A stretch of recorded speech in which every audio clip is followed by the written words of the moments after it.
Recovery agency ते कुठेही दमदाटी करू शकत नाही. जर कोणी घरी आलं, इलिगल पद्धतीने वसुली केली जाते.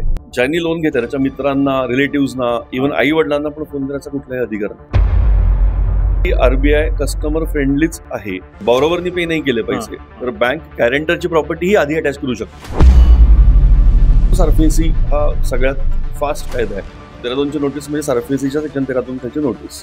DRT म्हणजे डेट रिकव्हरी ट्रिब्युनल, की जर 13(2) नोटीस नंतर 60 दिवसांमध्ये पैसे पे नाही झाले तर काय होऊ शकतं, की बॉरोवर त्याला रिप्लाय देऊ शकतो आणि तो रिप्लाय 15 दिवसांच्या आत द्यायला असतो. बँक कलेक्टरकडे जाते सेक्शन 14 खाली, कलेक्टर किंवा CGM. 30 दिवसांच्या आत त्यांनी ऑर्डर देणं बंधनकारक आहे. परदेशांची नोटीस तुमच्या घरी आलेली असते आणि लोकांना वाटतं की कोर्ट आहे किंवा आपल्याकडचा कायदा एवढा फास्ट कसा काय होणार, बरोबर, त्यामुळे लोक झोपून राहतात. हे पदेशन बेकायदेशीरपणे घेतलेलं आहे.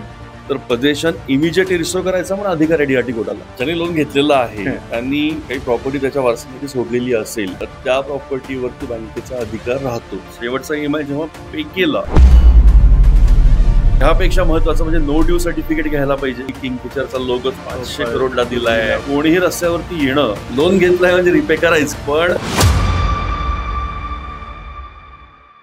मार्च महिना जवळ आलेला आहे आणि नक्कीच बँका वसुलीसाठी तकादा लावतील आणि त्या संदर्भात ज्यांनी लोन घेतलेलं आहे किंवा वेगवेगळ्या लोनचे प्रकार असतात ते सगळे जाणून घेण्यासाठी आज आपल्यासमोर माझा मित्र ॲडव्होकेट कल्पक माहिनकर आलेला आहे. कल्पक, तुझं मेड इन महाराष्ट्राच्या स्टुडिओमध्ये स्वागत आहे.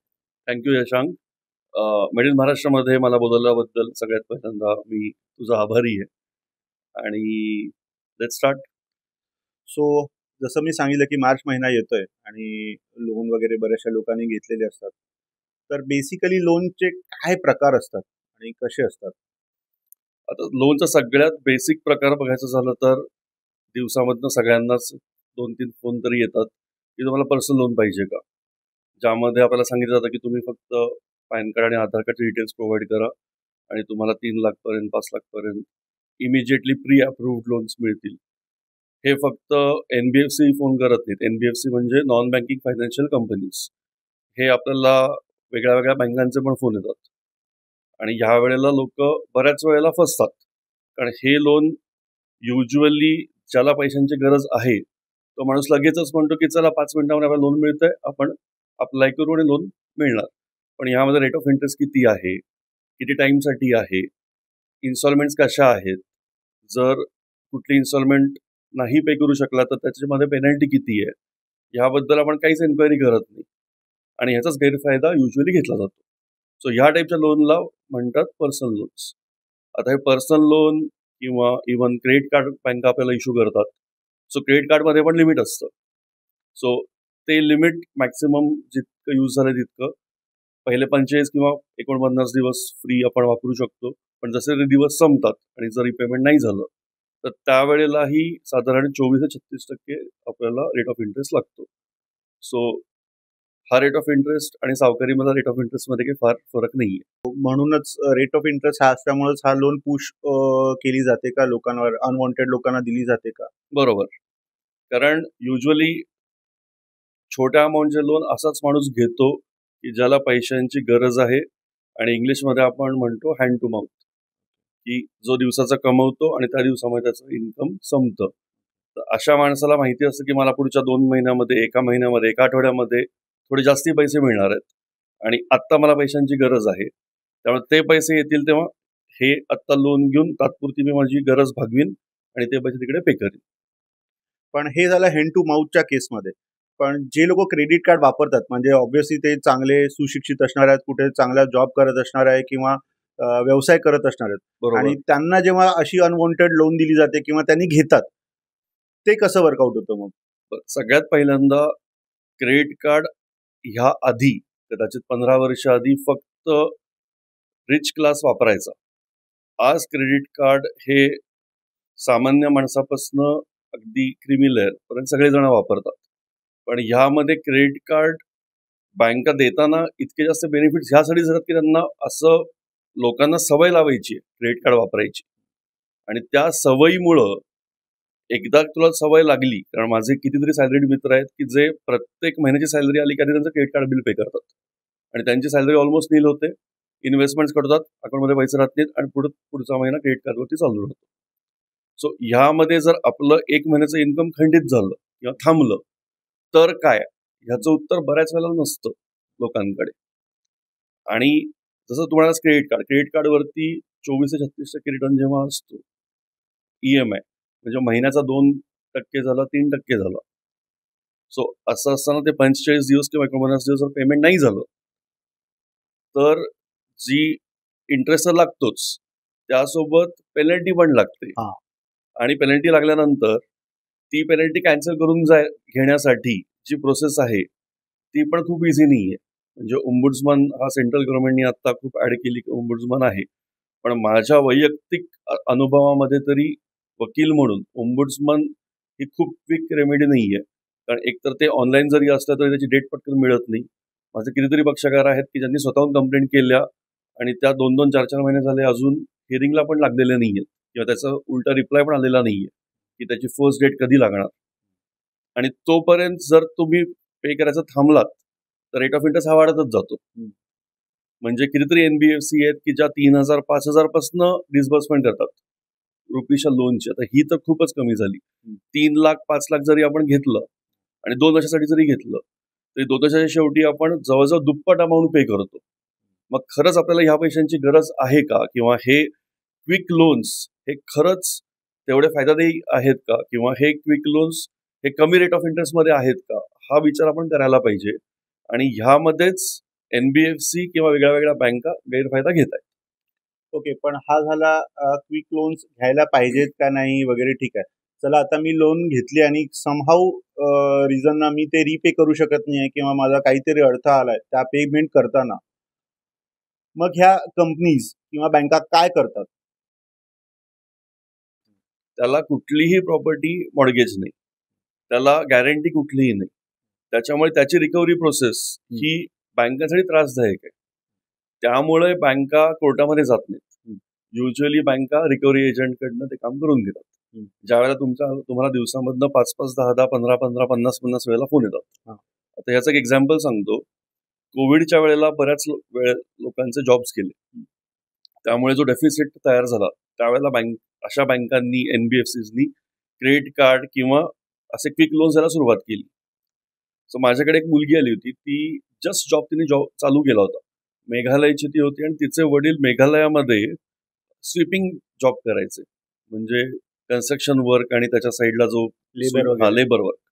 आणि ती एवढं शिकून तिला काय महिन्याचं 30-40 हजार रुपये सॅलरी होती. तो जॉब गेला, त्याच्यामुळे तिने लोन घेतले. तर तिचे सगळे मिळून, वेगळे वेगळे लोन मिळून एक 3.5 लाखांची उधारी होती. आणि जवळजवळ 10 वेगळ्या वेगळ्या बँकांकडनं क्रेडिट कार्डच्या संदर्भातले लोन्स तिचे अक्युमुलेट होऊन 3.5 लाख अमाऊंट झाली होती. आणि ती बऱ्याच वकिलांकडे तिने सल्ल्यासाठी गेली आणि लोकांनी सांगितलं सगळे पैसे पे करायला पाहिजेत, along with interest, excessive charges जे काही आहेत ते, अदरवाईज काही खरं नाही. नशिबाने तिने जेव्हा माझ्या फर्मला फोन केला त्याला आम्ही तिला म्हटलं की ही सेटलमेंट आपण बँकांसोबत करू आणि काही काळजी करायचं कारण नाही, कारण ह्याच्यामध्ये तुझी कुठलीही घरातली प्रॉपर्टी तू मॉर्गेज ठेवलेली नाहीयेस. तर तिने मला सांगितलं की कितीतरी वेळा रिकव्हरी एजंटच्या घरी येऊन गेले, तिच्या घरी येऊन तिला धमक्या देऊन गेले की आम्ही तुझा टीव्ही उचलून जाऊ, तुझा आम्ही हे घरातल्या वस्तू, फर्निचर घेऊन जाऊ. पण ह्यासाठी पण जी प्रोसेस आहे ती प्रोसेस बँकेला फॉलो करायला लागते. ती प्रोसेस आपण पुढे बोलूच. पण त्यावेळेला तिने मला सांगितलं की मला भेटल्यानंतर तिला चांगलं वाटलं, अदरवाईज तिला सुसायडल थॉट्स येत होते. आणि ते ऐकून माझ्या अंगावरती शहारे आले, म्हणजे आत्ताही आलेत. कारण 3.5 लाख 4 लाख ही कुठल्याही माणसाची जीवनाची व्हॅल्यू नाही. आणि एवढ्या कमी अमाऊंटसाठी इतकं जास्ती हॅरॅस कोणाला करावं हे योग्य नाही. आणि बँकांसाठी पण शेवटी कायदा, बँका कायद्याच्या पेक्षा मोठा नाही. त्यामुळे कायदा फॉलो करणं हे जसं नागरिकांचं काम आहे तसं बँकेचं पण काम आहे. आणि ज्याने कोणी लोन घेतलं तो लोन पे करू शकला नाही म्हणजे तो क्रिमिनल होत नाही, हा सिव्हिल रॉंग आहे. त्याने काही चोरी केलेली नाहीये. करेक्ट. बँकेने त्याची व्हॅलिडिटी बघितली, त्याचं इन्कम बघितलं आणि त्याच्यावर लोन डिस्बर्स केलं. कंडिशन त्याच्यामध्ये ठरलेल्या होत्या. सो अनसेक्युअर्ड लोन किंवा ज्याला गॅरंटी नाही, पर्सनल लोन म्हणजे अनसेक्युअर्ड लोन, यामध्ये जी रिकव्हरी प्रोसेस आहे बँकला देतानाही माहिती होतं की रिकव्हरी प्रोसेस डिफिकल्ट आहे. हम्म. मग जर तुम्हाला शंका होती की हा पे करू शकणार नाही तर तुम्ही त्यालाच नाही पाहिजे होतं. ओके. आणि जर दिलं नाही तर कायद्यामध्ये जी प्रोसेस फॉलो करायची आहे ते करायला पाहिजे. मग बऱ्याच वेळेला हे बघितलं की मग हे वसुली माफियाचं सिंडिकेट ह्याच्यामध्ये काम करतात. बरोबर. ते किती लिगल आहे आणि ते ऍक्च्युली कसं वर्क करतं? एकतर वसुली माफियाचं जे काही सिंडिकेट आहे लिगल नाही. ओके. कोणीही कोणालाही फोन करून धमक्या देऊ शकत नाही. त्यामुळे जरी बँकेने थर्ड पार्टी रिकव्हरी एजन्सी म्हणजे वसुली एजन्सीला जरी कॉन्ट्रॅक्ट दिला की तुम्ही ही वसुली करून द्या, त्यानंतर पण ते कायदेशीर स्वरूपामध्येच वसुली करू शकतात. ते कुठेही दमदाटी करू शकत नाहीत, ते कोणाच्याही घरी येऊ शकत नाहीत, ते कोणालाही फोन करून घाबरवू शकत नाहीत. आणि त्याच्यामुळे जर कोणाला असे फोन येत असतील तर त्यांनी आपल्या फोनचा रेकॉर्डर चालू करावा. त्या माणसाला स्पष्ट शब्दामध्ये सांगावं की तुझं बोलणं मी रेकॉर्ड करतोय आणि आता ज्या शब्दांमध्ये तू बोलत होतास त्याच शब्दांमध्ये माझ्याशी बोलून दाखव. ओके. आणि जर तू त्या शब्दांमध्ये बोलला हम्म. ती ऑडिओ क्लिप घेऊन पोलिसांकडे जायचं. ओके. आणि पोलिसांकडे कंप्लेंट करायची. ह्यामध्ये तुम्ही त्याला सांगितलेलं आहे की तुम्ही रेकॉर्ड करत आहात, त्याच्यामध्ये त्याचा राईट टू प्रायव्हसी ब्रीच होत नाही. ओके. जर कोणी घरी आलं तर व्हिडिओ ऑन करावा, त्याला सांगावं की मी तुझा व्हिडिओ घेतोय, तू माझ्या घरी येऊ शकत नाहीस, मी तुला घरी यायची परमिशन देत नाहीये. कारण कोणाचंही घर हे घरातली आतली जागा ही त्याची पर्सनल जागा आहे. जोपर्यंत तुम्ही त्या माणसाला परमिशन देत नाही आत यायला तोपर्यंत कोणीही तुमच्या घरामध्ये पाऊल ठेवू शकत नाही. ओके. अदरवाईज त्याच्यामध्ये तुम्ही बरेच क्रिमिनल ऑफेन्स करताय. ओके. सो ह्या वसुली माफियांच्या अगेन्स्ट पण ह्या कंप्लेंट व्हायला पाहिजेत. अनसिक्युअर्ड लोनच्या केसमध्ये हे सर्व काही इलिगल पद्धतीनंच वसुली केली जाते असंच बहुतांश गोष्टी दिसून येतात. 99% केसेसमध्ये तरी मला असंच वाटतं की इलिगल पद्धतीने वसुली केली जाते. ओके. किंवा त्याच्यामध्ये मी माझ्या पक्षकारांना हेच सांगतो, पक्षकार म्हणजे क्लायंटना, की तुम्ही बँकांची बस आणि सेटल करा. कारण तुम्ही जेव्हा लोन घेतलंय तेव्हा तुम्हाला पैसे आज ना उद्या भरायचे. करेक्ट. पैसे न भरता तर तुम्ही सुटू शकणार नाही. हो. फक्त आता समजा तुम्ही फॉर एक्झाम्पल 10,000 रुपये घेतले तर 10,000चे आज तुमचे 20,000 रुपये झाले अलॉंग विथ इंटरेस्ट, बँकांनी पिनल चार्जेस लावले जे काही. बरोबर. अशाला तुम्ही बसून सेटलमेंट करू शकता आणि कदाचित 12,000 15,000 तरी सेटल करू शकता. हे तुमचं 1,00,000 1,50,000 रुपयाचं असेल सेम प्रिन्सिपल अप्लाय होतो. कारण याला जेव्हा कुठेही गॅरंटीच नाहीये त्यावेळेला रिकव्हरी प्रोसेस बँकांना पण माहिती की साधारण 3 ते 4 वर्ष कमीत कमी कोर्ट केसमध्ये जाणार. अच्छा. त्यानंतर एक्झिक्युशन मध्ये अजून 3-4 वर्ष जाणार. ओके. सो ह्यामध्ये तो माणूस कुठे आहे, त्यांनी ऍड्रेस बदलला, दुसरीकडे शिफ्ट झाला, त्याला ते शोधत कुठे बसणार. करेक्ट. तर त्यामुळे सेटलमेंट होणं शक्य असतं. पण ह्यामध्ये ज्यांनी लोन घेतलंय त्यांनीही ती तयारी दाखवायला पाहिजे. पण मोठी असं आहे की कोणीही तुमच्या घरी येऊ शकत नाही अनसिक्युअर्डच्या लोनच्या केसमध्ये. आणि जरी आले, फोन आला, सपोज फोन आले तर त्याला सांगून रेकॉर्ड करायचं, विदाऊट सांगता रेकॉर्ड करायचं नाही. राईट. बरोबर. आणि व्हिडिओ घेतानाही सेम आहे. जर कोणी घरी आलं असेल तर त्याला सांगून घ्यायचं की मी तुझा व्हिडिओ रेकॉर्ड करतोय आणि मगच व्हिडिओ रेकॉर्डिंग स्टार्ट करायचं. त्याची परमिशन ऑब्व्हियसली परमिशन, कारण उद्या तो म्हणू शकतो की मला न सांगता रेकॉर्ड केलं होतं आणि त्याच्यामुळे हे माझा राईट टू प्रायव्हसी ब्रीच झाला.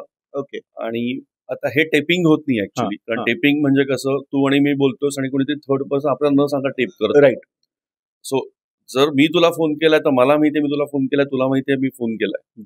पण आता रिसेंटली काही सुप्रीम कोर्टचे जजमेंट आलं ते ज्यात त्यांनी म्हटलं होतं की विदाऊट इन्फॉर्मिंग अदर पार्टी, दुसऱ्याला न सांगता तुम्ही रेकॉर्ड नाही करायला पाहिजे. ओके. आणि आता आपले फोन पण स्मार्टफोन मध्ये ऍप्स असे आहेत की इझिली रेकॉर्ड करणं अवेलेबल आहे, करू शकतो. ओके. तर अशा समोरच्याला जेव्हा आपण सांगतो तेव्हा समोरचाही कॉन्शियस होतो पहिली गोष्ट, आणि उद्या कुठल्याही कोर्टामध्ये तो ऍडमिसिबल होतो. ओके.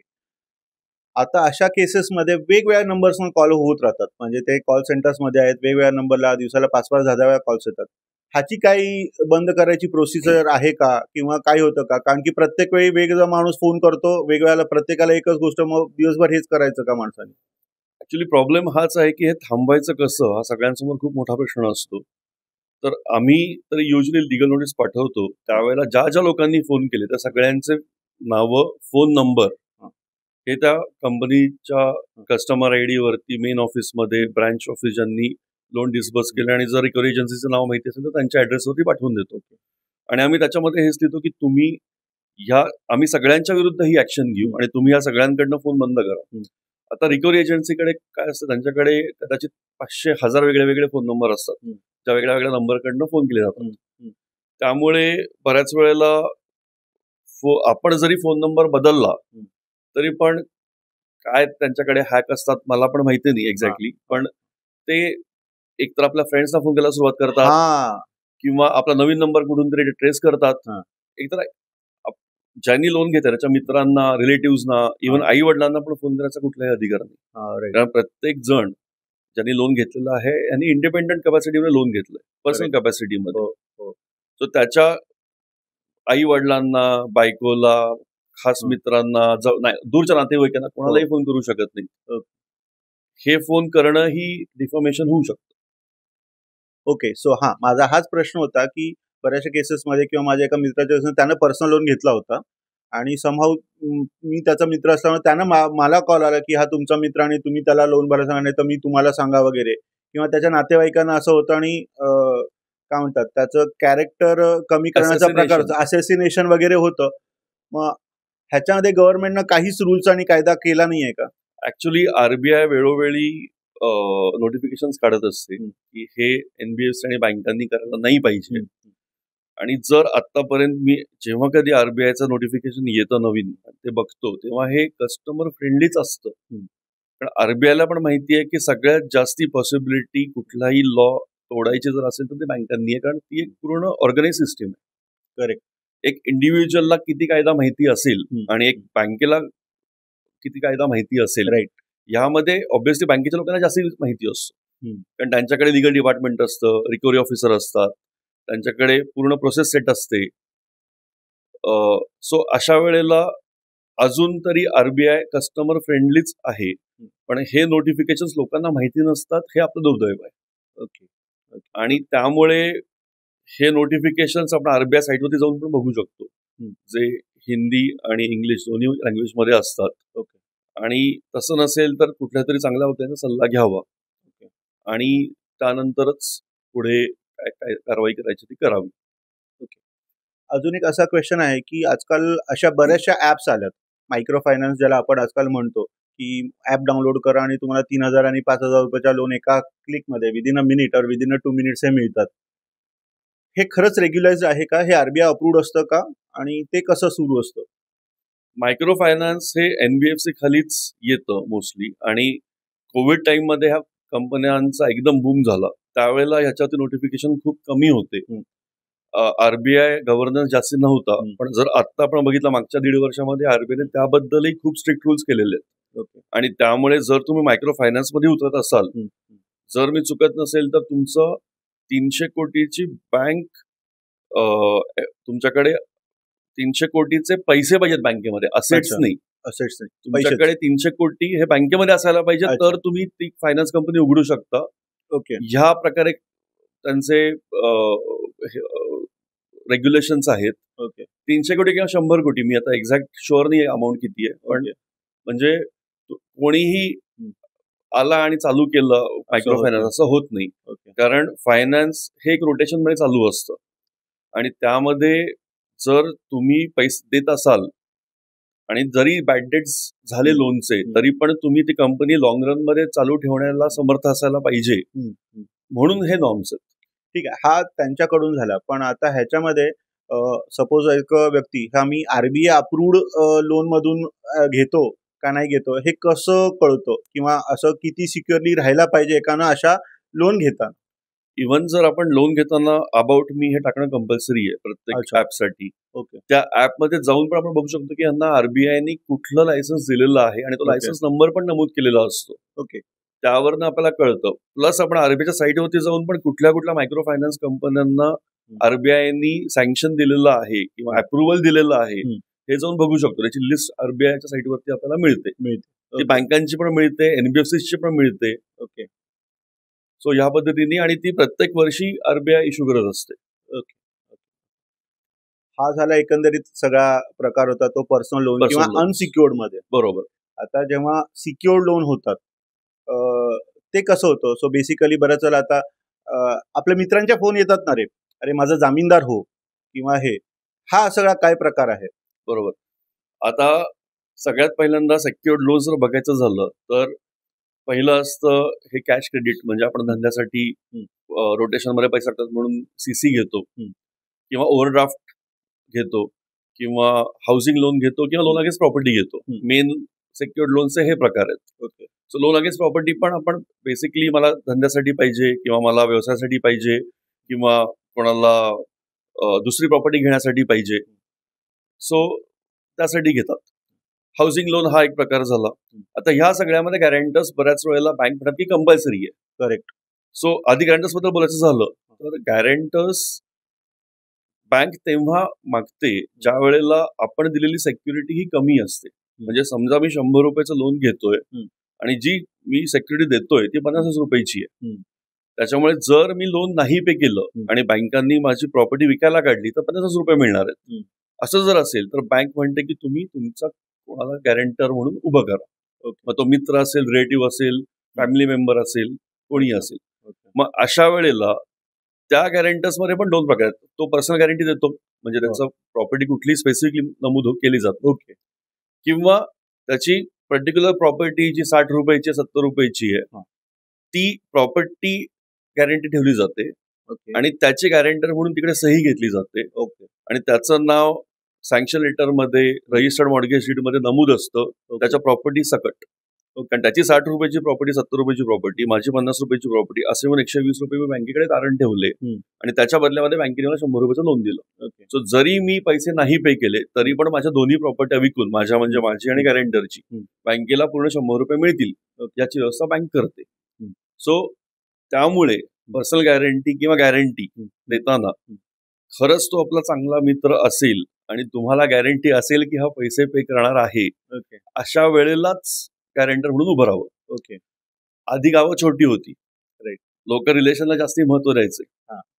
आता शहरं मोठं होतात, पैशाला जास्ती महत्व आहे रिलेशनपेक्षा, आणि त्याच्यामुळे जर रिलेशन प्रत्येक वेळेला पाळलं जाईल याची तुम्हाला शाश्वती नसेल तर गॅरेंटर म्हणून उभं राहू नये. इव्हन आधी बँकांमध्ये पण आपण गेल्यानंतर ऑलमोस्ट दुसरा माणूस आपल्याला ओळखीचा असायचा, राईट. म्हणजे मॅनेजर पण बऱ्याच वेळेला असे असायचं की अरे माहिती आहे आपल्याला, त्याच्यामुळे ऍक्शन घेतानाही त्यांना माहिती होतं की अरे नाही, प्रतिष्ठित माणूस असेल तर ऍक्शन घेतली जायची नाही. प्रतिष्ठित नसेल तरी पण लोक ओळखीचे असायचे, भरेल.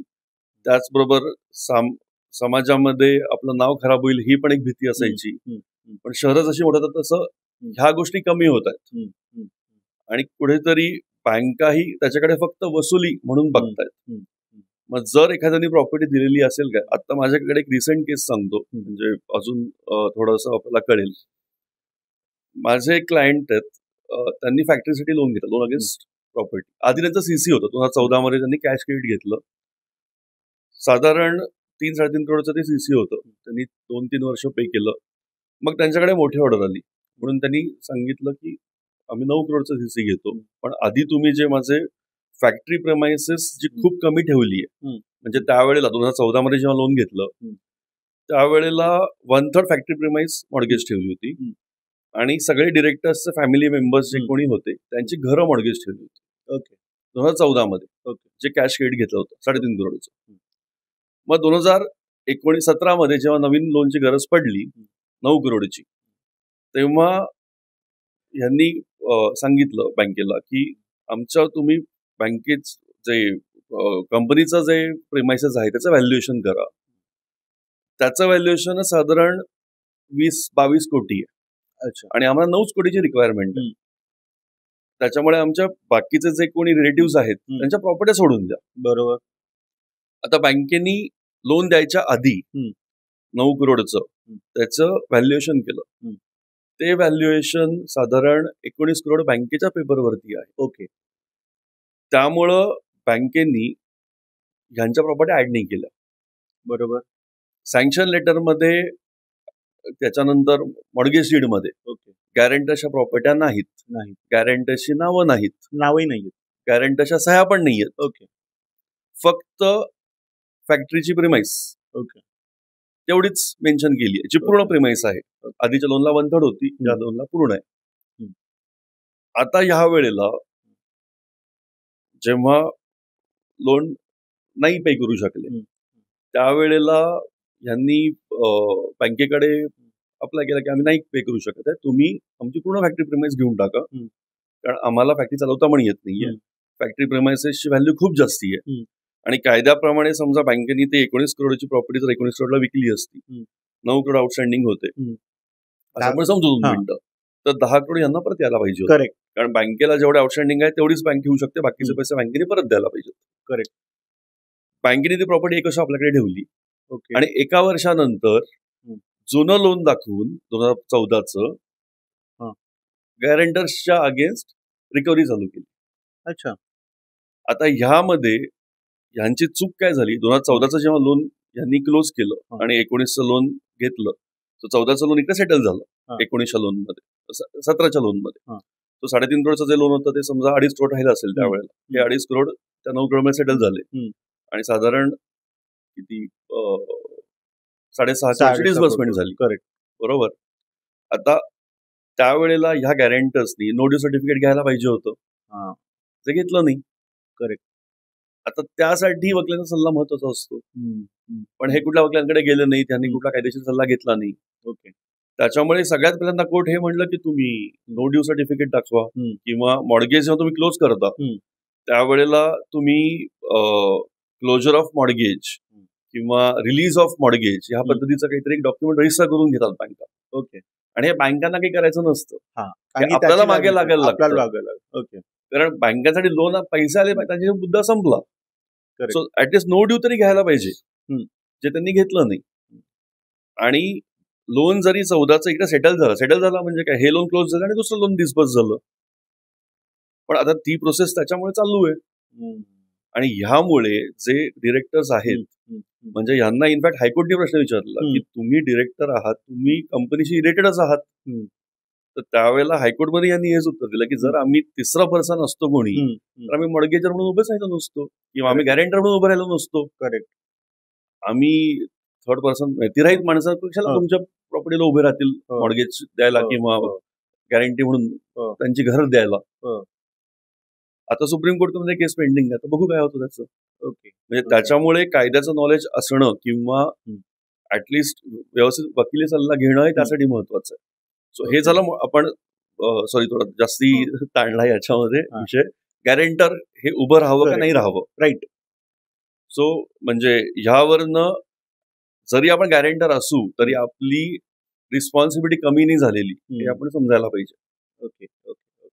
मी कुठेतरी ऐकलं होतं की असं काही ऑप्शन आहे का, मी एवढ्याच गोष्टी पुरता गॅरेंटर नाही, ह्याच्या बाहेरचा गॅरेंटर नाही, असं काही लिहून एक जामीनदार बनू शकतो का? बरोबर. जसं मी म्हणलं की एखाद्या पर्टिक्युलर प्रॉपर्टीसाठी जर तुला गॅरेंटर केलेलं असेल तर ती पर्टिक्युलर प्रॉपर्टी हे बँक तारण म्हणून जेव्हा ठेवते त्यावेळेला तू ती प्रॉपर्टी जर बॉरोवरने पैसे पे नाही केले तर गॅरेंटर पे करायला रिस्पॉन्सिबल आहे. आणि बॉरोवरनी पे नाही केले पैसे तर बँक गॅरेंटरची प्रॉपर्टी ही आधी अटॅच करू शकते. म्हणजे असं नाही की आधी बॉरोवरची प्रॉपर्टी घ्यायला पाहिजे, मग ती प्रॉपर्टी विकून जर पैसे उरले तर मग गॅरेंटरच्या प्रॉपर्टीच्या मागे जाणार, असं नाही. अच्छा. ह्यामध्ये 1991 किंवा 92 मध्ये सुप्रीम कोर्टचं लँडमार्क जजमेंट आलं होतं, ज्यात सुप्रीम कोर्ट म्हणलं की हा बँकेचा चॉईस आहे की पहिल्यांदा बॉरोवरची गॅरंटी प्रॉपर्टीच्या मागे जायचं का गॅरेंटरच्या प्रॉपर्टीच्या मागे जायचं का दोघांची प्रॉपर्टी एकत्र अटॅच करून घ्यायची. ओके. सो दोन्ही प्रॉपर्ट्यांसाठी एकत्र नोटीसही निघू शकते. ओके. पण हे सगळं करतानाही जर लोन हे बॅड लोन झालं किंवा एनपीए झालं तर सारफेसी म्हणून कायदा आहे, त्या कायद्याखाली बँका प्रोसेस चालू करतात. जर ते लोन हे सेक्युअर्ड लोन असेल तर. ओके. जर अनसेक्युअर्ड असेल तर जुना ऍक्ट आहे RDB ऍक्ट, त्याखाली बँका रिकव्हरी प्रोसेस चालू करतात मोस्टली. ओके. ठीक आहे. सो आपल्याला हा कळला की आता एक वर्ड आला सारफेसी ऍक्ट. बेसिकली हे काय आहे आणि कसं असतं? ओके. ऍक्च्युली सारफेसीच्या आधी ना आपण एनपीए काय असतं पहिल्यांदा डिस्कस करू. कारण समजा आता माझा प्रत्येक 10 महिन्याला समजा 10व्या दिवसाला प्रत्येक महिन्याचा EMI कट होतो. सो तो EMI कट होणार, जर माझा पहिला EMI हा नाही पे करू शकलो आणि माझा ऑटो डेबिट होत असेल माझ्या बँकेला, तर पहिला समजा हफ्ता हा डिसऑनर झाला तर लगेच अकाउंट एनपीए होत नाही. ओके. सो जेव्हा 90 दिवस मी डिफॉल्ट करतो लोन रिपेमेंट करताना, तर 91व्या दिवशी माझं अकाउंट एनपीए होतं. सो त्याला नॉन परफॉर्मिंग असेट म्हणतात. एनपीए म्हणजे नॉन परफॉर्मिंग असेट.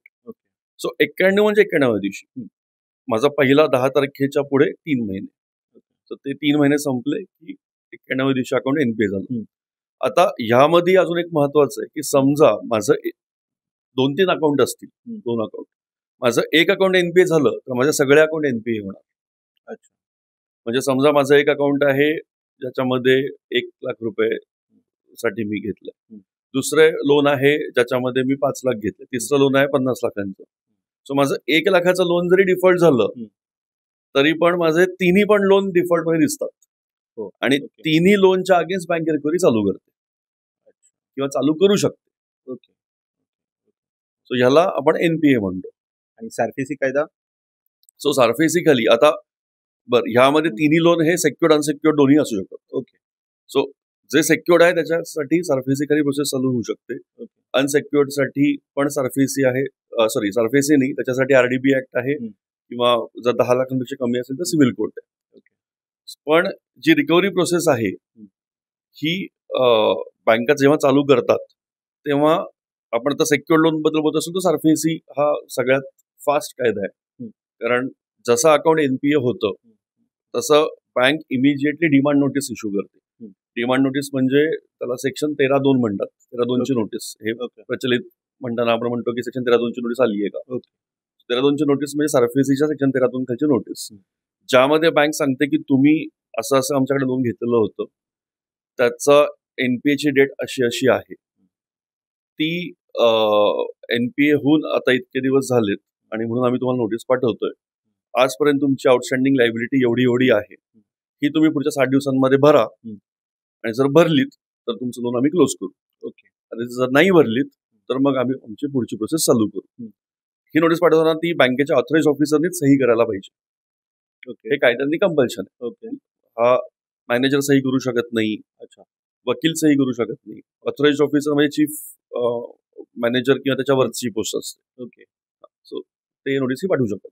मग ह्याच्यामध्ये सारफेसी ऍक्ट साठी वेगळी कोर्ट असते का किंवा कसं. आता तुम्ही म्हटलं की 10 लाखच्या खालती असेल तर सिव्हिल कोर्ट, बरोबर, पण 10 लाखच्या वर असेल तर वेगळं काय सिस्टीम आहे का. हो, त्यासाठी डेट रिकव्हरी ट्रिब्युनल हे एस्टॅब्लिश केलेलं आहे. सो डेट रिकव्हरी ट्रिब्युनल म्हणजे मराठीमध्ये आपण त्याला म्हणतो ऋण वसुली लवाद.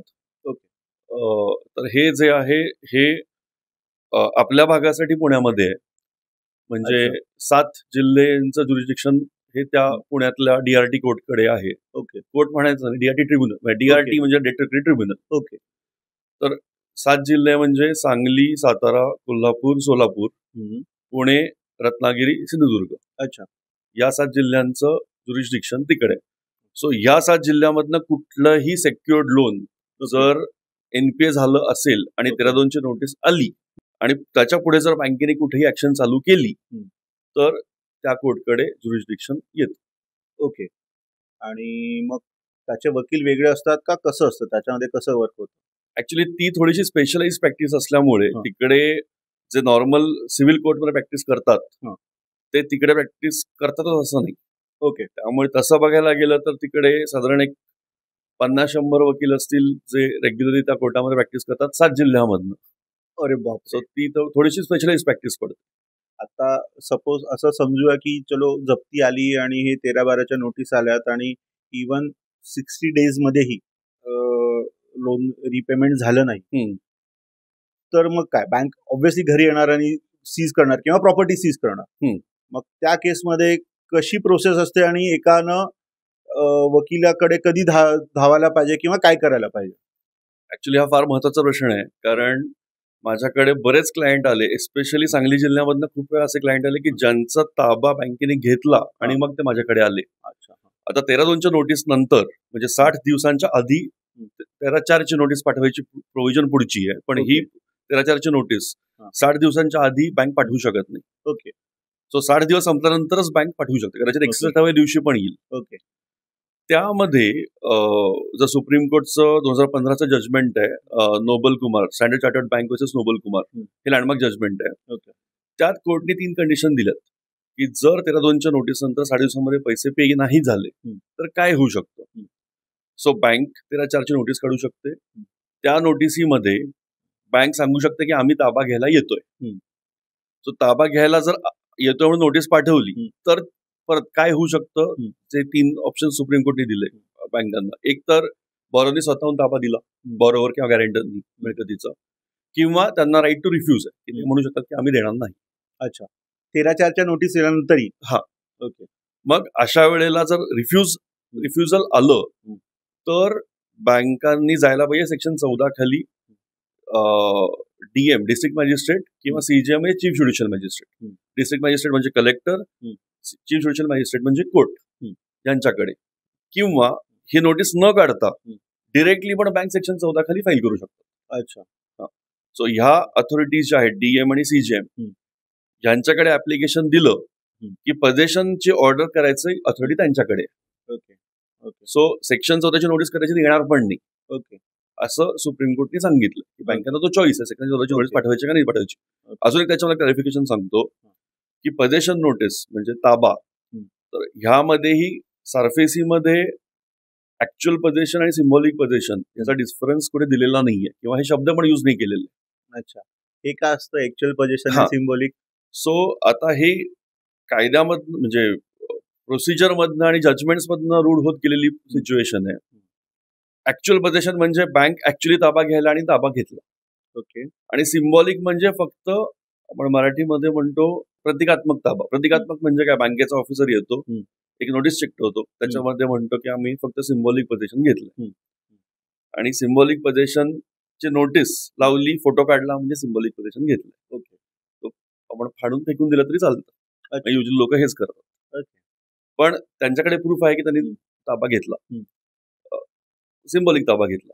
हे बेसिकली बँका परत प्रेशरायझिंग टॅक्टिक म्हणून यूज करतात. कुठल्या प्रेशरायझिंग टॅक्टिक? अच्छा. म्हणून कारण आता परत जेव्हा ताबा आपण घेतो, म्हणजे बँका जेव्हा ताब्याची नोटीस पाठवते तेव्हा बँकांवरती कंपल्शन आहे की ती नोटीस त्यांनी आपल्याला पाठवायला पाहिजे. दुसरं, ती नोटीस आपल्या जागेवरती पेस्ट करायला पाहिजे. आणि तिसरं, ती नोटीस 2 त्या रिजनल न्यूजपेपरमध्ये, एक मराठी आणि एक इंग्लिश मध्ये पब्लिश करायला पाहिजे. अच्छा. सो हे जर बँकेने फॉलो नाही केलं तरी पण पुढची सगळी प्रोसेस बेकायदेशीर होऊ शकते. तर म्हणजे सारफेसी थोडा टेक्निकल कायदा आहे. म्हणजे तू विचार करत असेल की म्हणजे काय पेस्ट नाही केला काय फरक पडतो, पण जेव्हा कायद्यामध्ये कंपल्शन आहे तर कायद्यामध्ये कंपल्शन आहे, त्या बँकेला फॉलो करायला लागतं. ओके. आणि जर फॉलो नाही केलं तरी डेट रिकव्हरी ट्रिब्युनल त्याबद्दल डिसिजन देऊ शकतं की तुम्ही प्रोसेस चुकलाय, परत पहिल्यापासून प्रोसेस चालू करा. अच्छा, पहिल्यापासून करा. हा, लोन एकदा घेतलंय की लोन हे रिपे करायला लागणारच. ओके. फक्त ते जितकं बॉरोवर बँकेच्या जर चुका काढून प्रोसेस डिले केली सेटलमेंटसाठी बॉरोवरला कदाचित त्याचा उपयोग होऊ शकतो. सो बेसिकली असं म्हणू शकतो की 13/2ची नोटीस निघाली कीच वकिली सल्ला घ्यायचा, हे जास्त योग्य आहे. कारण 13/2ची नोटीस जेव्हा येते त्यानंतर 13(3)A प्रमाणे त्याला रिप्लाय द्यायची प्रोव्हिजन आहे की बॉरोवर त्याला रिप्लाय देऊ शकतो, आणि तो रिप्लाय 15 दिवसांच्या आत द्यायला असतो. अच्छा, आणि याच्यामध्ये वेळेचं बंधन खूप क्रिटिकल आहे. आता त्यामध्ये परत 13/4च्या आधी जरी दिला तरी चालतो. ओके. पण हा जो रिप्लाय आपण देतो तेव्हा बॉरोवर बँकेला त्याच्या चुका सांगतो की तुम्ही ह्या चुका केल्या, तुम्हाला लोन देताना ह्या तुम्ही दुरुस्त करा. आणि मग परत बँकेला ऑप्शन आहे की त्या चुका ते दुरुस्त करू शकतात किंवा त्या चुका नाहीयेत याचं डिटेल एक्सप्लेनेशन देऊ शकतात. हे मात्र बँकेला देणं बंधनकारकच आहे. जर 13/2 वरती बॉरोवरनी किंवा गॅरेंटरनी रिप्लाय दिला तर त्या रिप्लायला परत रिप्लाय देणं हे बँकांवरती बंधनकारक आहे. आता ठीक आहे, सिम्बॉलिक पजेशन किंवा ते झालं, पण खरंच जेव्हा ऍक्च्युअल पजेशनसाठी बँका येऊ शकतात का, आणि तुम्हाला रातोरात घराच्या बाहेर काढू शकतात का? आता ह्यामध्ये मी तुला सांगतो, जसं मी तुला म्हणलं ना की सिम्बॉलिक आणि ऍक्च्युअल पजेशन त्याचा डिफरन्स नाहीये. सांगलीमधलीच माझ्याकडे एक केस होती आणि डॉक्टरांची केस होती. त्यामध्ये बँकेने नोटीस काढली. त्या नोटिसीमध्ये लिहिलं की आम्ही पजेशन घ्यायला येतोय 13/4 प्रमाणे. आधी घरावरती नोटीस काढली, घरावरती आले आणि फक्त सिम्बॉलिक पोझिशन घेतलं. तर नोटीसमध्ये हाताने सिम्बॉलिक शब्द लिहिला आणि चिकटवली आणि फोटो काढला. त्यानंतर 10 दिवसानंतर हॉस्पिटलसाठीची नोटीस होती. ओके. त्याला त्यांनी सांगितलं की घराची जशी प्रोसेस आहे तशीच करणार. ओके. आणि नुसतीच नोटीस होती, पोझिशन नोटीस लिहिलं होतं त्याच्यावरती, आत पण तसाच मजकूर होता. आणि त्यामुळे आम्ही आलो की सिम्बॉलिक हाताने लिहून टाकतो. ओके. ते आले, त्यांनी नोटीस चिकटवली आणि सिम्बॉलिक शब्द लिहिला नाही. अच्छा. आणि त्यांना मराठी येत नव्हते. ते आय थिंक कन्नड भाषिक आहेत. ओके. नावं तर मी डिस्क्लोज करू शकत नाही क्लायंटशी. आणि सील मारून गेले ओके. आणि त्याला काहीच कळलं नाही की काय झालं. ओके. त्यानंतर जेव्हा ऑप्शन नोटीस आली त्यानंतर त्यांनी मला कॉन्टॅक्ट केला. ओके. त्यावेळेला बँकेने कोर्टमध्ये येऊन हा स्टँड घेतला की आम्ही ऍक्च्युअल ताबा घेतला आणि यांनी स्वतःहून दिला. अच्छा. मग कोर्टाला आम्ही दाखवलं की इकडे कसं त्यांनी सिम्बॉलिक हाताने लिहिलंय घराच्या नोटीसवरती जी 10 दिवस आधी दिली होती. ओके. आणि ह्या नोटीसवर त्यांनी लिहिलेलं नाहीये आणि त्यांनी शब्दांनी प्रॉमिस केलं. हा. पण कोर्टाला शब्दाचं वर्बल काही उपयोग नाही. ओके. त्यामुळे कोर्टाने मला विचारलं की जर ही चूक झाली होती बँकेकडनं तर तुम्ही पत्र पाठवलं का उलट. राईट. तर त्यावेळेला क्लायंटने वकील सल्ला घेतला नव्हता. ओके. त्यामुळे ते पत्र पाठवलं नव्हतं. ओके. पण त्यांच्यासाठी ती जी ऑप्शनची प्रोसेस होती ती बँकेने बेकायदेशीरपणे चालू केल्यामुळे ऑप्शन प्रोसेस थांबली होती. आम्ही त्याच्यावरती स्टे घेतलं आणि ते बँका पुढे जाऊन कॉम्प्रोमाइज झालं. ओके. पण म्हणजे अशा गोष्टींमध्ये जे बँका इलिगॅलिटीज करतात किंवा मुद्दामून करतात असं मला वाटतं. करेक्ट. मी बरोबरसाठीच अॅप्युअर होतो अजून तरी. बँकांसाठी मी अॅप्युअर नाही झालेलो. पण ह्या बँकांच्या चुका लक्षात येतात डे टू डे प्रॅक्टिस मधले. सो ह्याच्यामध्ये बँका खरंच चालाकी करतात का वसुली वगैरे करण्यामध्ये? कायद्याचा दुरुपयोग करता होतो का बँकांकडून? आता यामध्ये तूच मला सांग बँक म्हणजे कोण असतं? बँकेला की स्वतःला बोलायला येत नाही. सो आपल्यासाठी जो आपला ऑथराइज्ड ऑफिसर आहे जो लोन रिकव्हरीसाठी आपल्या मागे आहे तो माणूस कसा आहे ह्यावरती खूप फरक पडतो. ओके. कारण जर तो माणूस इगोइस्टिक असेल किंवा जर त्यांनी ठरवलं की काही पण होते तुझंच लोन मी आधी रिकव्हर करणार, आता हे व्हायला नाही पाहिजे. कारण त्यांनी काही स्वतःच्या खिशामधनं म्हणजे माझं तरी स्पष्ट वैयक्तिक मत असं की त्यांनी काही खिशामधनं पैसे दिलेले नाहीये. त्यामुळे जे काही लोन आहे ते त्यांनी सगळ्यांसाठी समान कायदा लावून रिकव्हरी करावी. पण असं प्रॅक्टिकली होणं पॉसिबल नसतं. कारण जो त्याचा नावडता कस्टमर असेल त्याच्या विरुद्ध लवकर ऍक्शन घेतली जाते. हे म्हणजे हेच मोस्टली तरी मी आतापर्यंतच्या अनुभवातून बघितलंय. ओके. किंवा एखादा बरोबर जाऊन नडला किंवा त्याला पाहिजे असं नाही बोलला किंवा त्याचा इगो त्यांनी नाही कुरवाळला तर ह्या सगळ्या गोष्टींमध्ये तो होतो रिकव्हरीसाठी त्याच्याच विरुद्ध लवकर चालू करतो. ओके. आता ही ट्रिब्युनलची प्रोसेस किंवा सरफेसी कायदा ह्याच्यामध्ये साधारणतः किती वेळ लागतो? कारण की आपण म्हणलं की वेळेचं फार महत्व आहे. नॉर्मल केसेस मध्ये होतं की 3 वर्ष 4 वर्ष वगैरे लागतात. मग ह्याच्यामध्ये प्रोसेस किंवा स्पीडी वगैरे प्रोसेस असते का किंवा काय? ही प्रोसेस खूपच स्पीडी आहे.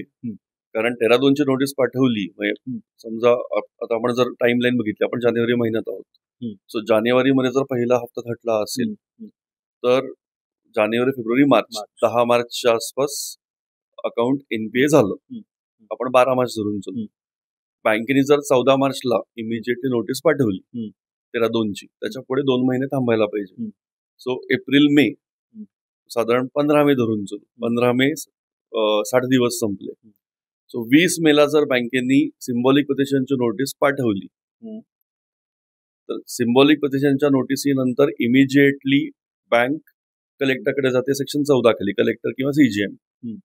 त्यांच्याकडे गेल्यानंतर कायद्याप्रमाणे 30 दिवसांच्या आत त्यांनी ऑर्डर देणं बंधनकारक आहे. प्रॅक्टिकली 30 दिवसांमध्ये ऑर्डर येत नाही. साधारण 2 महिने लागतात सध्याच्या परिस्थितीमध्ये तरी. पण 2 महिने म्हणजे मे आपण समजा जून फर्स्ट वीक मध्ये त्यांनी फाईल केलं. सो जुलै ऑगस्ट मध्ये त्यांना ऑर्डर मिळते पोझिशनची. आणि जशी पोझिशनची ऑर्डर मिळते तशी 15 दिवसांमध्ये तुम्हाला तहसीलदार किंवा कोर्टमध्ये गेले असतील तर सीजीएम कडे गेले असतील तर कोर्ट कमिशनर हे तुम्हाला नोटीस पाठवतात. सो जानेवारी ते ऑगस्ट सप्टेंबर आपण धरून चलू पर्यंत पोझिशनची नोटीस तुमच्या घरी आलेली असते. आणि लोकांना वाटतं की कोर्ट आहे किंवा आपल्याकडचा कायदा एवढा फास्ट कसा काय होणार. त्यामुळे लोक झोपून राहतात. म्हणजे कालच माझ्याकडे एक पक्षकार आले होते जे बारामतीचे होते. त्यांना पोझिशन नोटीस आली होती 1 महिना आधी. त्यांना वाटतं असा कोणी तापा घेतं का. आणि जेव्हा काल सकाळी तहसीलदार येऊन तापा मारून गेले मग ते धावत परत ऑफिसला आले काल संध्याकाळी माझा ताबा गेला. आणि जेव्हा ताबा जातो तेव्हा निम्म्यापेक्षा जास्ती लोक हे तिकडेच त्यांचं अवसान जे काही असतं ते गळून जातं. आणि अशा नंतर बँका जसं त्यांना हे पण सांगतात की आता तुमचा ताबा गेला तुमच्याकडे काहीच होणार नाही. तुम्हाला प्रॉपर्टी आता मिळणं अशक्य आहे. करेक्ट.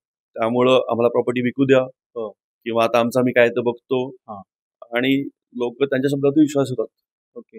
आणि बरेच वेळेला काहीच करत नाही. पण परत म्हणजे सेक्शन 17 आहे सारफीचं 17(3) ज्यामध्ये असं आहे की जर DRT कोर्टाला वाटलं की हे पजेशन बेकायदेशीरपणे घेतलेलं आहे तर पजेशन इमिजिएटली रिस्टोर करायचा पण अधिकार आहे DRT कोर्टाला. अच्छा. इमिजिएटली म्हणजे सेक्शन 17 खाली तुम्ही ऍप्लिकेशन देता. सेक्शन 14 प्रमाणे पजेशन घेतलं किंवा घ्यायला नोटीस आली यानंतर तुम्ही सेक्शन 17 खाली DRT कोर्टामध्ये जाता. ओके. सो DRT मध्ये एक तर स्टे मिळेल नाही मिळेल जो काही आहे, पण पजेशन गेलेलं असताना तुम्ही गेला आणि कोर्टाला दाखवलं की कसं बेकायदेशीरपणे पजेशन घेतलं ओके. तर फर्स्ट डेटला पण कोर्ट पजेशन रिस्टोर करायची ऑर्डर करू शकतं. यासाठी अशोक सॉमिल्स 2008चं लँडमार्क जजमेंट आहे. दुसरं मला वाटतं ट्रान्सकोर पण आहे 2014-15चं जजमेंट आहे सुप्रीम कोर्टचं. दोन्ही पण सुप्रीम कोर्टचं जजमेंट आहेत. ज्यात सुप्रीम कोर्टने म्हटलं की DRT आणि DR80 म्हणजे आपले ट्रिब्युनल या दोघांना पण पजेशन रिस्टोर करायचं हे फंडामेंटल आणि इनहेरंट राईट्स आहेत तुमचे की जर बरोबरचा पजेशन इलिगली घेतला असेल तर तुम्ही रिस्टोर करायलाच पाहिजे. ओके. कल्पक, आता मला एक आउट ऑफ द वे असं आहे, लोन घेतलं होतं कोणीतरी आणि तो वारला, मग त्याचे वारसा हक्कानं तो पे करायला येतो का काय असं ते पूर्ण सिस्टीम काय? ज्यांनी लोन घेतलेलं आहे आता जर त्यांनी काही प्रॉपर्टी त्याच्या वारसासाठी सोडलेली असेल तर त्या प्रॉपर्टीवरती बँकेचा अधिकार राहतो. ओके. आणि त्याच्यामुळे त्याच्या वारसांवरती पण ती लायबिलिटी राहते. ओके. आणि ती पे करायला पाहिजे. म्हणजे तो गेला म्हणजे ती प्रॉपर्टी गेली आणि लोन पण नाही पे करायचं असं होत नाही. अच्छा. एकदा म्हणजे युजली आणि बऱ्याच वेळेला मी हे पण बघितलंय की लोकांची लोन द्यायची तयारी नसते कारण त्यांनी बघितलं असतं अरे माझ्या ह्या मित्रांनी लोन नाही दिलं आम्ही कशाला पे करायचंय. करेक्ट. पण असं होत नाही. प्रत्येकाला पूर्ण सत्य पण सांगत नाही ही पण परिस्थिती आहे. ह्यामध्ये काही पद्धतीने सरकार पण लायबल आहे कारण सरकार पण म्हणतं शेतकऱ्यांची कर्जमाफी करतो हे करतो. माझे काही पक्षकारांचं त्याच्यामुळे मी बघितलं थोडंसं की शेतकरी आहे आम्ही शेतकरी कधी लोन देतो का परत. पण मग अशा वेळेला त्यांना आम्हालाही एज्युकेट करायला लागतं की आपण लोन देतो का म्हणजे की तुम्ही लोन घेतलं तर द्यायला पाहिजे. करेक्ट. ती रिस्पॉन्सिबिलिटी तुम्ही सोडून तर चालणार नाही. कदाचित थोडे कमी पैसे होऊ शकतील पण काही हक्कच आहे असं नाहीये. आणि आता दुसरा अजून एक क्वेश्चन आहे की जसं आपण तू सांगितलंस की सिव्हिल कोर्ट वेगळा आहे आणि DRT कोर्ट वेगळा आहे. तर सिव्हिल आपल्याला माहिती आहे की डिस्ट्रिक्ट कोर्ट आहे, मग हायकोर्ट आहे आणि मग सुप्रीम कोर्ट आहे. बरोबर.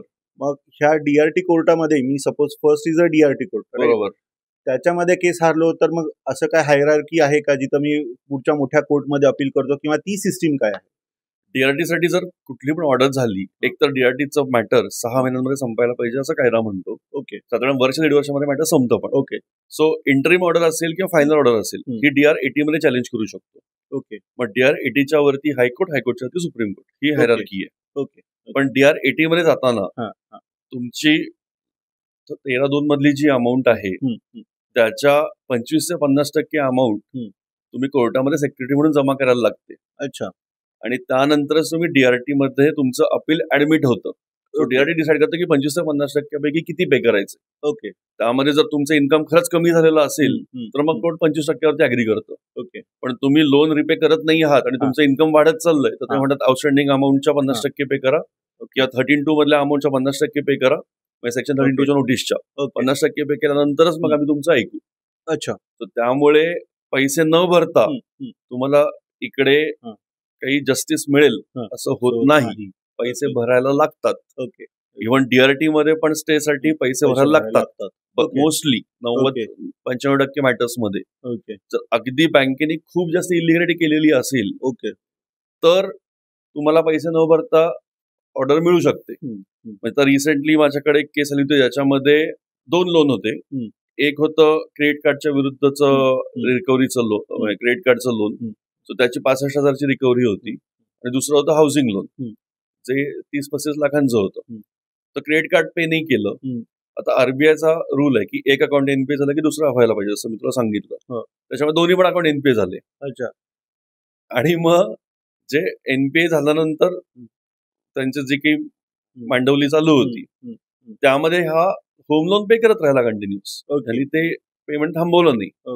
आणि बँकेने नोव्हेंबरमध्ये ह्याला हम्म. 65,000च्या विरुद्ध 15,000ची सेटलमेंट दिली.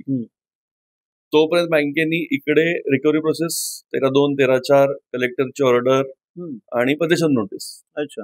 हे चालू केलं. Okay. आणि पोझिशन नोटीस डिसेंबरमध्ये आली. हा. मग हा गेला मॅनेजरला भेटायला की हा. मी पैसे पे केलेत ऑलरेडी Okay. क्रेडिट हा. कार्डचे, हा. त्याच्यामुळे क्रेडिट कार्ड माझं सेटल झालं, हा. माझं होम लोन सेटल करा.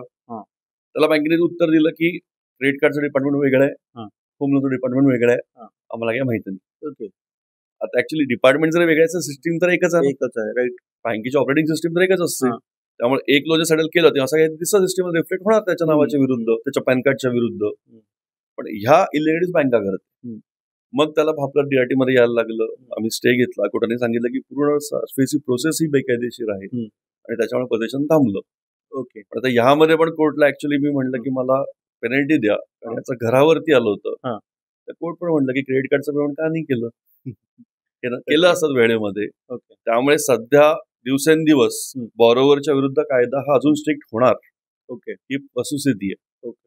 तुम्हीच तुला एक प्रश्न विचारतो, तुला काय वाटतं बँकांकडे हे पैसे कुठे येतात? FD, आयडियली FD मधूनच मेजर इन्कम. बरोबर. आणि सोर्स ऑफ इन्कम काय असेल बँकेचं? मे बी प्रॉफिट, म्हणजे ट्रान्झॅक्शन मधलं प्रॉफिट, म्हणजे बोरो करतो आणि तो लँड करतो त्याच्यामधला FD अगेन्स्ट लोन देतो किंवा जो बरोबर मधला जो पर्सेंटेज आहे तो प्रॉफिट. बरोबर.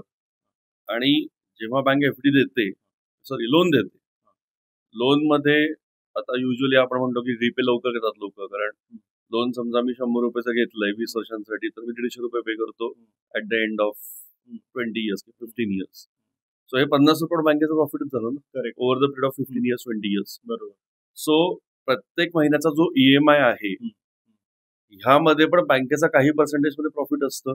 बरोबर. आणि काही पर्सेंटेज मध्ये बँकेने जे लोन दिले, FD ज्या ठेवलेले आहेत त्याच्या प्रपोर्शनेट पैसे मिळतात. करेक्ट.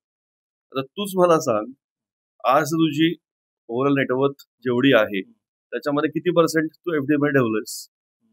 आजकाल तर तसाही ट्रेंड सुरू आहे की FD ठेवायचं नाही आणि बाकीच्या मार्केटमध्ये इन्व्हेस्ट करा, SIP करा, म्युच्युअल फंड करा वगैरे वगैरे. बरोबर. सो आजकाल FD ठेवायचं प्रमाण निश्चितच कमी झालं असेल, ऍटलीस्ट आपल्या एज ग्रुप मध्ये तरी. तुझे किती पर्सेंट झाले? आपण तुझं एक्झाम्पल घेऊ ना.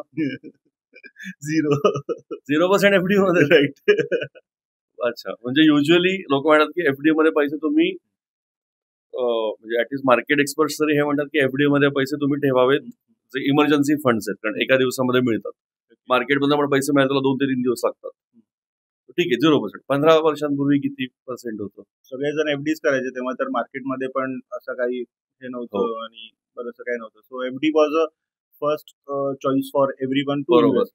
आणि आधी जेव्हा लोक रिटायर व्हायचे, त्यानंतर जे PF ग्रॅच्युटी वगैरे एकदम पैसे मिळतात, ते सगळे लोक FDमध्ये ठेवायचे. करेक्ट. आणि त्यामुळे बँकांकडे FDमधनच इतकं कॅश फ्लो होता किंवा इतके पैसे होते जे आज लोक कोणीच टाकत नाहीत. इव्हन ज्यांचे FDमध्ये पैसे आहेत ते FD मोडून मार्केटमध्ये पैसे टाकतात. बरोबर. आणि आता आपण मार्केट ऑल टाइम हाय बघतोय. त्यामुळे बँकांना हे EMI आणि लोन मधली रिकव्हरी हाच सोर्स ऑफ इन्कम राहिलाय. आणि त्याच्यामुळे म्हणजे मागचे कोविड नंतरचा टाइम जर आपण बघितला, जो मार्केटमधला बूम आहे, मला असं वाटतं की फायनान्स मिनिस्टर अजून उत्तर शोधतीच आहे की हे बँकांकडे जो कॅश फ्लो कमी झाला तो परत कसा आणायचा. करेक्ट. म्हणजे तुला आठवत असेल की कोविड नंतर एकदमच इंटरेस्ट रेट कमी झाले होते, ते आता पण 60% वर 7-7.5 वरती. Right right right. तेव्हा मला वाटतं 5%, 4.5% गेले होते. आलं होतं. हा. सो ते आता वाढलेत. हे का वाढलेत? कारण 60% बँक म्हणतात की 60% आम्ही तुम्हाला फिक्स देतोय. सो कदाचित काही लोक असे आहेत जेवढा ठीक आहे बाबा 3 वर्षासाठी आपण लॉक इन करून ठेवू 7% वरती. सो उद्या अजून 5% वरती जरी आला पुढच्या वर्षी, त्याच्या पुढच्या वर्षी, तरी पण 60% आपल्याला फिक्स रिटर्न आहे. करेक्ट. आणि त्यांचे बाकीचे पैसे करायचे मार्केटमध्ये असतीलच.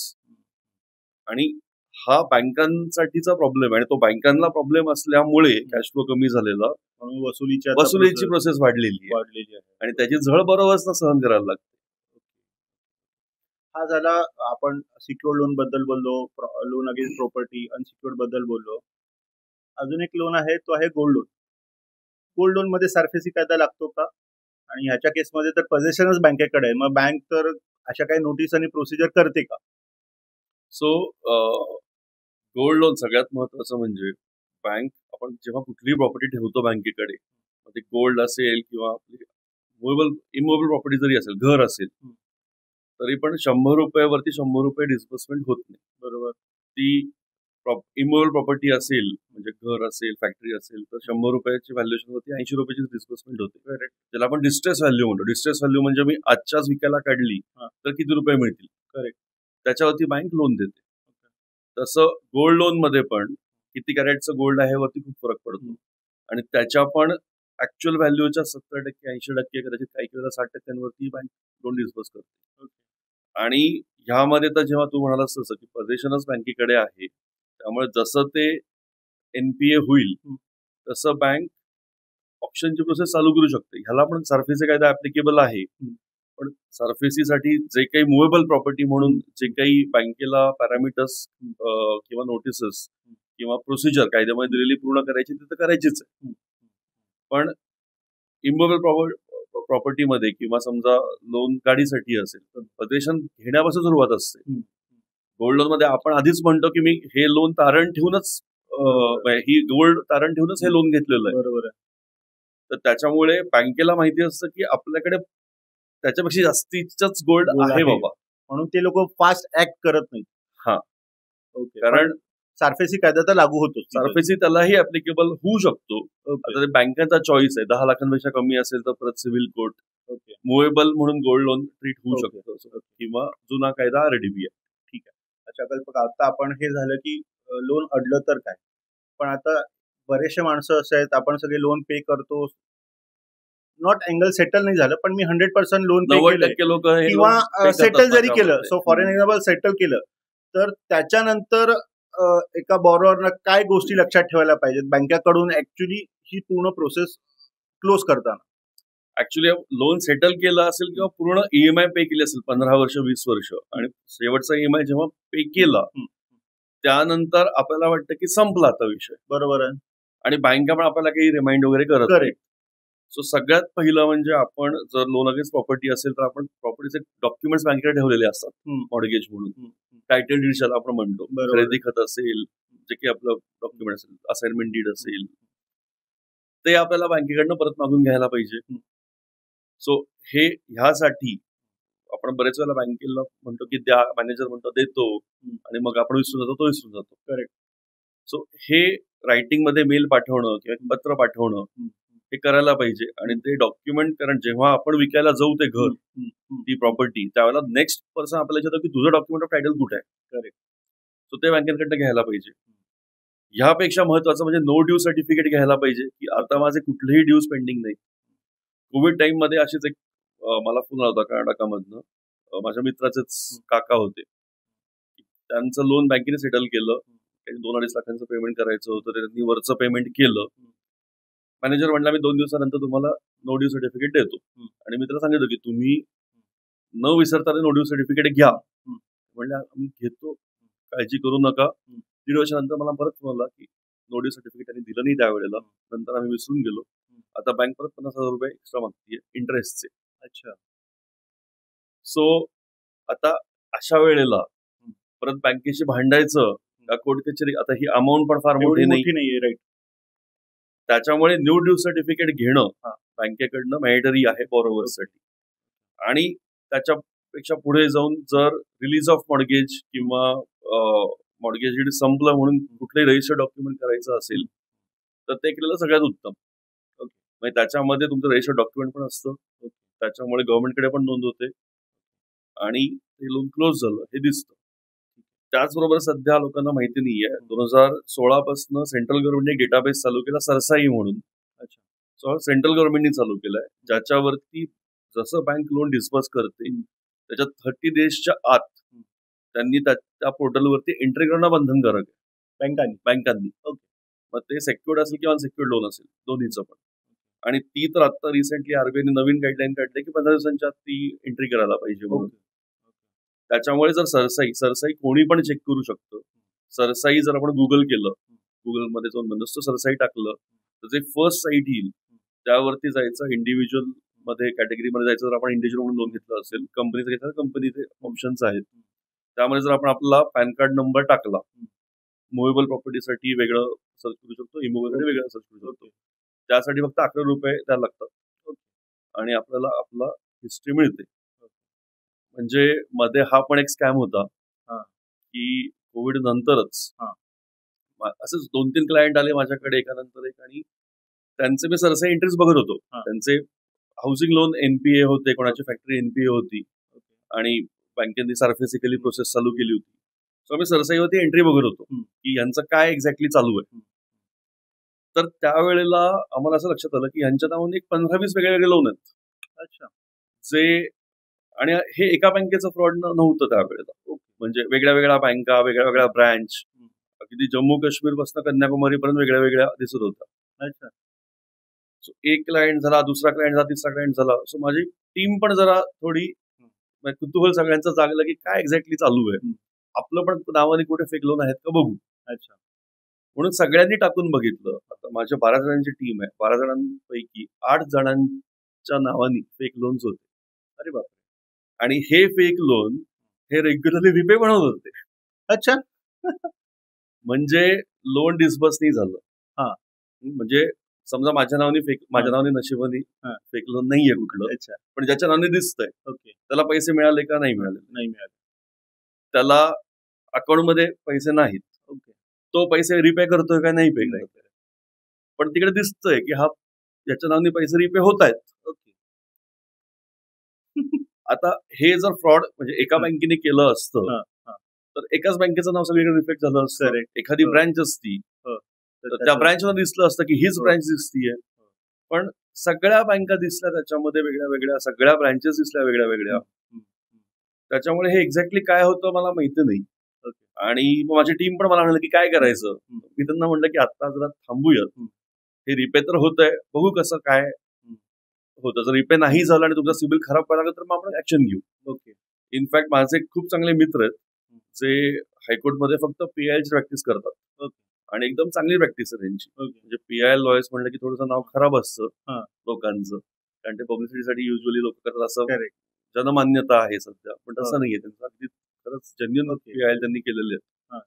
त्यांना मी विचारलं, ते मला म्हणाले की तू कमीत कमी 50 लोकांची नावं घेऊन ये, आणि त्यांचे फेक लोन्स असतील तर आपण 100% पीआयएल करू. मुद्दा खूप चांगला आहे, कारण ह्यामध्ये नुसतीच बँकेची बॅलन्स शीट वाढतीये, बरोबर, ऍक्च्युअली पैसे नाहीच आहेत. करेक्ट. म्हणजे व्हाईट मनी, व्हाईट पेपरवरती तुम्ही फक्त वाढवताय पैसे. बरोबर आहे. पण आता माझी प्रॅक्टिस सोडून मी कुठे 50 लोकांच्या मागे फिरू. त्यामुळे ते मी पुढे परस्यू नाही केलं. पण आता रिसेंटली तरी असे कुठे फेक लोन मला दिसले नाहीत. सो ते रिपे झाले, ते काय झालं, सिस्टम ग्लिच असू शकतं, मला माहिती नाही. सिस्टम ग्लिच असू शकत नाही, कारण नाही वेगळे वेगळे. म्हणजे माझ्या एका असोसिएटच्या काकांच्या नावाने 2,500 लोन्स होते. अरे बापरे. म्हणजे ते तर ते त्यांनी शीट बघितली ती 2,500 लोन बघूनच ते टेन्शन मध्ये आले होते, आणि सगळे लोन रिपे होत आहेत.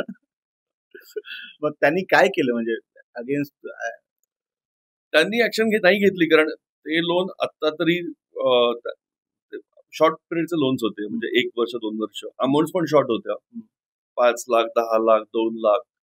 पण जेव्हा रिपे होत आहेत तेव्हा तुझा सिबिल तरी खराब होत नाहीये. सो अशा वेळेला त्यांनी ऍक्शन तरी काही घेतली नाही, आणि त्यातले आता परत चेक करायला पाहिजे. ऍक्च्युली आता परत ऑफिसमध्ये गेल्यानंतर बघतो प्रत्येकाचे लोन्स किती क्लोज आहेत आणि किती नाही. आणि नेक्स्ट पॉडकास्ट आपण जेव्हा करू परत पॉडकास्ट करूया, अपडेट परत देईन. ठीक आहे. सो आता हा स्कॅम होतो, हा सगळं होतं, हा सगळा जनरल मनुष्य आहे. पण आता आपण बघितलं की नीरव मोदीनं स्कॅम केला, लोन नाही केलं, तो पळून गेला, बँकांनी त्याला काही केलं नाही. विजय मल्ल्याच्या केस आहे. तर लोकांच्या मनात अशी भावना आहे की मोठ्यांचे लोन माफ होतात आणि छोट्यांवरच होतं. ह्यात किती तथ्य आहे? ऍक्च्युली आता ह्या 2 स्कॅम बद्दलच म्हणायचं झालं, पहिलं म्हणजे माझं वैयक्तिक मत असं आहे की माल्याचं काही स्कॅम नव्हतं. माल्याची मिसमॅनेजमेंट होती, फायनान्शियल मिसमॅनेजमेंट, ज्याच्यामध्ये त्यांनी त्याच्या एअरलाईन्ससाठी त्याचा बिझनेस वाढेल किती याचं प्रोजेक्शन त्याचं चुकलं, आणि ते चुकल्यामुळे त्याचा जो बिझनेस लॉस झाला त्याच्यामध्ये त्याचे लोन एनपीए झाले. आता ह्यामध्ये माल्याने जे सिक्युरिटी म्हणून दिले होते, म्हणजे त्यावेळेला हेडलाईन मध्ये सगळीकडे होतं की किंगफिशरचा लोगो 500 करोडला दिलाय, आणि जर हा ब्रँडच डुबला तर 500 करोडला काही अर्थ राहील का. पण तो एक फक्त एक्झाम्पल झालं. माल्याच्या बाकीच्या ज्या कोलॅटरल प्रॉपर्टीज त्यांनी गॅरंटी म्हणून ठेवल्या होत्या, ओके. त्या प्रॉपर्टीज त्याच्या लोनच्या अमाऊंटपेक्षा जास्ती होत्या. अच्छा. त्याच्यामुळे म्हणजे आताही मध्ये मध्ये पेपरवर न्यूज येतात की गव्हर्नमेंटनी ही रिकव्हरी केली, माल्याच्या त्या प्रॉपर्ट्या बरोबर. रिकव्हरी केल्या, त्याच्या एवढ्या गाड्या विकल्या, हो. त्याचा गोव्याचा बंगलो विकला, Correct. हा. तो ऑप्शन मध्ये विकला. हा. सो ह्या सगळ्या ऍक्शन गव्हर्नमेंटनी घेऊन आय थिंक त्याची ऑलमोस्ट सगळी रिकव्हरी झाली पण आहे. ओके. आता नीरव मोदीचं तर म्हणजे तो स्कॅमच स्कॅमच होता. होतं. कारण त्यांनी letter of understanding letter of क्रेडिटच्या अगेन्स्ट जे लोन घेतले, ते लोन एकतर खूप मोठ्या अमाऊंटचे होते. त्याच्यामध्ये त्यांनी कुठल्या तरी बँकेच्या क्लर्कला वगैरे इन्व्हेस्टिगेट केलं, त्याला नोकरीवरनं काढलं. पण क्लर्क एवढ्या मोठ्या अमाऊंटचे लोन देत नाही. करेक्ट. इनफॅक्ट ती मला वाटतं मुंबईची फोर्थ साईडची ब्रँच होती, पण त्यांनाही प्रत्येक ब्रँच मॅनेजरला लिमिट असते, 1 कोटी 5 कोटीची लिमिट असते, जी काही असेल एरियाप्रमाणे. त्याच्याशी असं लोन मॅनेजर पण सँक्शन करू शकत नाही. मग त्याच्यावरती रिजनल मॅनेजर येतो, रिजनल मॅनेजर नंतर त्याच्यावरचा कंट्री हेड. तर हे मोठ्या मोठ्या अमाऊंटचे जे लोन होते, जोपर्यंत टॉप मॅनेजमेंट इन्व्हॉल्व्ह नसेल तोपर्यंत मला तरी असं वाटतं की हे फ्रॉड होणं पॉसिबलच नव्हतं. कारण letter of understanding, letter of credit हे ह्यावरती लोन दिले जातात. आधीचं लोन क्लिअर नसताना नवीन लेटर ऑफ क्रेडिट वरती, लेटर ऑफ अंडरस्टँडिंग वरती नवीन लोन डिस्बर्स होतंय. आणि ही प्रोसेस कितीतरी वर्ष चालू आहे. आणि ह्यामध्ये रिकव्हरी काहीच नसताना नवीन जेव्हा लोन तुम्ही देताय, म्हणजे कुठेतरी कारण हे प्रत्येक फेब्रुवारी मार्चमध्ये प्रत्येक बँकेचं ऑडिट होतं. याला ऑडिटर प्रत्येक रेड फ्लॅग्स इश्यू करतात. अशा वेळेला ह्याला प्रत्येक ऑडिटमध्ये रेड फ्लॅग इश्यू झाले असणार आहेत. आणि त्याच्यामुळे कदाचित टॉप मॅनेजमेंटला वाचवायला खरी आपल्याकडे न्यूज पोहोचली नाही. काय झालं मला माहिती नाही. आणि त्याच्यामुळे तो कंट्री सोडून पळून गेला. पण त्याच्याही बऱ्याच प्रॉपर्ट्या गव्हर्नमेंटनी सीज केल्या. आणि आत्ताही मला वाटतं मागच्या महिन्यामध्येच न्यूज होती की त्याच्या परत काहीतरी 2-3 हजार कोटीच्या प्रॉपर्ट्या गव्हर्नमेंटनी विकल्या. पण हे सगळं असताना नीरव मोदीचे किती सिक्युरिटी त्यांनी दिली होती, किती त्यांनी गॅरंटी ठेवल्या त्या प्रॉपर्टीज, त्याबद्दल मला वैयक्तिक माहिती नाही. पण त्याचा तर प्रॉपर स्कॅम होतं आणि त्यांनी बरोबर गव्हर्नमेंटला, बँकेला लुबाडलेलं आहे. ठीक आहे. पण ओव्हरऑल असं म्हणू शकतो की मोठा असेल छोटा असेल, लोन तर पे करायचंच आहे. पळून जाणं हा मार्ग कुणासाठी नाही. कारण नीरव मोदी पण जो पळून गेला, त्याच्या भारतामधल्या ज्या असेट्स आहेत त्या सगळ्या गव्हर्नमेंटनी सीज केलेल्या असतात एक एक करून. ओके. आणि आपण जर सर्वसामान्य माणसांचं बोलतोय, तुझ्या माझ्यासारख्या, आपल्या काही लंडनमध्ये बार्बाडोस मध्ये प्रॉपर्ट्या नाही आहेत, जमैकामध्ये की स्वित्झर्लंडमध्ये. कल्पक, आता आपण ह्या सगळ्या गोष्टी केल्या की लोन झालं, हे झालं, पण आपण किती वेळेला एक सामान्य माणूस लोनचे पेपर सँक्शन करताना तो वाचतो, करतो, बघतो तो आणि ब्लाइंड फोल्डली साईन करतो. त्याचं काही प्रिकॉशनरी स्टेप्स आहेत का साईन करण्या अगोदरच्या? ऍक्च्युली मी तुला माझं एक्झाम्पल देतो. जेव्हा मी होम लोनसाठी सह्या करत होतो, मला आय थिंक मी 150-200 तरी सह्या केल्या असेल. आणि काही वेळेला जेव्हा मी थांबायचो की काहीतरी अफिडेव्हिट, पॉवर ऑफ अटर्नी वगैरे काहीतरी हेडिंग दिसायचं, अंडरटेकिंग, म्हटलं ऍटलीस्ट वाचायचा मी प्रयत्न करायचो. आणि बँकेचा ऑफिसर मला म्हणायचं, हे नॉर्मल सगळ्यांकडेच आम्ही लिहून घेतो, तुम्ही काही वाचत बसू नका, सह्या करा पटपट. सो वस्तुस्थिती ही आहे की जेव्हा आपण लोन घेतो त्यावेळेला लोनचे जे डॉक्युमेंट आहेत ते आपण वाचतच नाही, ही वस्तुस्थिती आहे. आणि ह्याबद्दल ऍक्च्युली गव्हर्नमेंटने विचार करायला पाहिजे की ह्याचा पेपरवर्क कसं मिनिमम करायचं. कारण बँकेलाही सिक्युरिटी असायला पाहिजे, त्याचप्रमाणे बॉरोवरला पण नॉलेज असायला पाहिजे की आपण सह्या कशावर करतोय. आणि हे म्हणजे ह्याच्यामधनं कुठेतरी स्टँडर्ड ड्राफ्ट करणं किंवा स्टँडर्ड ड्राफ्ट प्रोव्हाइड करणं प्रत्येक बँकेला, किंवा ऍटलीस्ट आरबीआयनी त्याच्याबद्दल बोलायला पाहिजे. कारण जसं टाइम पुढे जातोय तसं पेजेस वाढतायत, कमी होत नाहीयेत. करेक्ट आहे. आणि म्हणजे हा खूपच अगदी बरं झालं हा प्रश्न विचारलास, कारण हा सगळ्यांच्याच मनामधला प्रश्न आहे की एवढ्या सह्या मी केल्या त्या कुठं केल्या मला माहिती नाही. त्याच्यावरती ब्लँक्स असतात, बँकेने त्या भरलेल्या पण नसतात, आमचं आम्ही भरू नंतर. आणि आतापर्यंत जेवढं मी बघितलंय ते लोन एनपीए झालं किंवा लोन रिपे झालं तरी पण ते ब्लँकच असतात. बँकेच्या शेवटपर्यंत भरतच नाहीत. ओके. तर मग ते ऍटलीस्ट त्याला काहीतरी सिरियस असायला पाहिजे आणि कदाचित त्या 15-20 पानांमध्येही आपण संपू शकतो. 150-200 पानांवरच्या सह्या. ओके. पण आता सध्या तरी असं काय minimize ease of getting loan किंवा इज ऑफ डॉक्युमेंट साईन करण्याची अशी कुठली प्रोव्हिजन नाहीये. हे बघा, आता खरं सांगायचं झालं तर मी बॉरोवरकडनं उभं राहतो. जेव्हा मी बँकेकडने त्यांच्या मॅनेजरवरती जाईन तेव्हा मी 100% त्यांना ह्याबद्दल जर मी काही करू शकलो ओके. तर माझा सल्ला देईन. पण ह्यामध्ये माझ्या सल्ल्यापेक्षा आरबीआयनी सगळ्यात महत्वाचं काहीतरी स्टँडर्ड प्रोसेस आणणं गरजेचं आहे, ज्यामध्ये कमीत कमी पेजेसमध्ये बँकेलाही मॅक्सिमम सिक्युरिटी मिळेल आणि बॉरोवर्सनाही कळेल की ते काय पुढे सह्या करतात. आता हा सगळा झाला बॉरोवर कडूनचा क्वेश्चन आणि बरेचसं आपण डिस्कशन केलं किंवा बँक कशी चालाकी करते रिकव्हरीच्या प्रोसेसमध्ये. पण मला नक्कीच माहिती आहे की काही लोक फ्रॉड लोन घेऊन किंवा बँकांनाही स्कॅम करत असणार आहे. असं काही तुला निदर्शनात किंवा प्रॅक्टिसमध्ये आलंय का? आता ऍक्च्युली जी कॉमन प्रॅक्टिस आहे ती अशी असते की एस्पेशली कोऑपरेटिव्ह सेक्टरला हे होतं की व्हॅल्युएशन, प्रॉपर्टीचं व्हॅल्युएशन खूप कमी असतं. पण ते बँकेच्या अधिकाऱ्यांशी बोलून त्यांना त्यांच्या अपेक्षा पूर्ती करून असेल किंवा काही पद्धती असतील, त्यांनी ते 10 रुपयाची प्रॉपर्टी 100 रुपये दाखवली जाऊन त्याच्यावरती 100 रुपयाचं लोन घेणं. कारण त्यावेळेला बरोबरला पण माहिती असतं की बँकेला 10 रुपयाची रिकव्हरी मिळणार आहे. बरोबर आहे. आणि कोऑपरेटिव्ह सेक्टर सध्या जर आपण बघितलं की गव्हर्नमेंट खूप स्ट्रिक्ट आहे कोऑपरेटिव्ह सेक्टर बद्दल. कारण ते ह्याच्या आधी आरबीआयच्या सगळ्या गाईडलाईन्स खाली यायचं नाही. ओके. आणि त्याला काही सूट होत्या आणि त्या सूटचा पूर्णपणे गैरफायदा घेतला जायचा. कारण संचालक, त्यांचे सगळे नातेवाईक, बरोबर आसपासचे लोक, ह्या सगळ्यांना खूप कमी सिक्युरिटी किंवा नो सिक्युरिटीवरती मोठे मोठे लोन दिले जायचे. आणि जेव्हा ते लोन एनपीए होतात किंवा ते बुडीमध्ये जातात, त्याची रिकव्हरी पण होऊ शकत नाही, कारण अमाऊंट जी गॅरंटीची आहे किंवा गॅरंटीसाठी ज्या प्रॉपर्टी आहेत त्या खूपच कमी प्राइसच्या आहेत. आणि त्यामुळे पहिल्यापासून ते बुडवायचे आहेत ह्याच विचाराने घेतले जायचे. सो हे एक सर्वसामान्य पद्धत होती. अजून एक मी तुला हे सांगतो फनी, त्यामध्ये माझ्या क्लायंटची ऍग्रिकल्चरल लँड होती आणि ऍग्रिकल्चरल लँड सरफेसीमध्ये अटॅच करता येत नाही. अच्छा, असा कायदा आहे. आता त्या ऍग्रिकल्चरल लँड वरती जर तुम्ही शेती करत असाल तरच ते अटॅच करता येत नाही असं आता सुप्रीम कोर्टाने जजमेंट दिलं. बरोबर. तर तिकडे त्याचं घर पण होतं. त्यामुळे बँक म्हणजे शेती राहू दे, आम्ही घर पण अटॅच करू. बरोबर.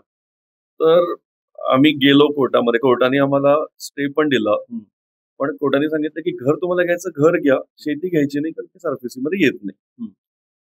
आमच्या क्लायंटनी काय केलं, आता हे त्याचंच डोकं होतं.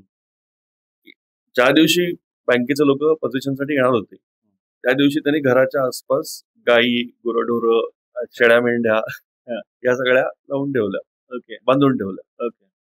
आणि जसे बँकेचे ऑथराइज्ड ऑफिसर आले तसे त्यांनी सांगितलं की हे बघा, आम्ही ह्यांच्या सकट तुम्हाला ताब्यामध्ये देतोय. आता ह्यांची जेवाय खायची, बाकीची सगळी जबाबदारी तुमची. बँकेचे ऑफिसर म्हणले, बाबा हे कुठे आता यांना जागावा आणि यांना काय करायचं आपल्याकडेच माहिती आहे. ओके. त्यांनी त्यावेळेला पोझिशन काही घेतलं नाही. आणि त्या पक्षकाराचा मला एक वर्षभरानंतर फोन आला. मी म्हटलं, साहेब काय झालं? मला म्हणले, लोन आम्ही केलं सेटल. आता असा अडथळा त्यांनी केला. आता हा नक्कीच कायदेशीर नाही, पण लोकही त्यांच्या पद्धतीने ग्रे शेड वगैरे मध्ये खेळता येतं.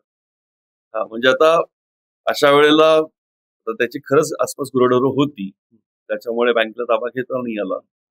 पण जर नसतील, नुसती तात्पुरती आणली असतील तर हे काही लिगली बरोबर नाही.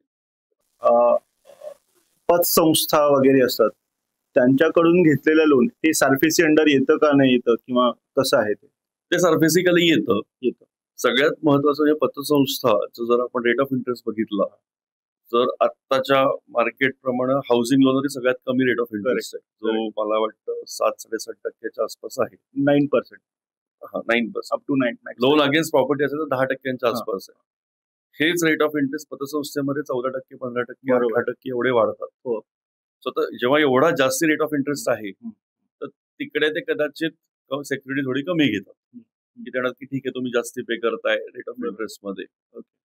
पण हेही सरफेसी कधी रिकव्हरी होऊ शकते. पतसंस्था 10 ज्याही लाखांपेक्षा लोन जास्ती असेल पतसंस्थांनाही आरबीसी ऍप्लिकेबल आहे, आहे. त्यांना चॉईस आहे.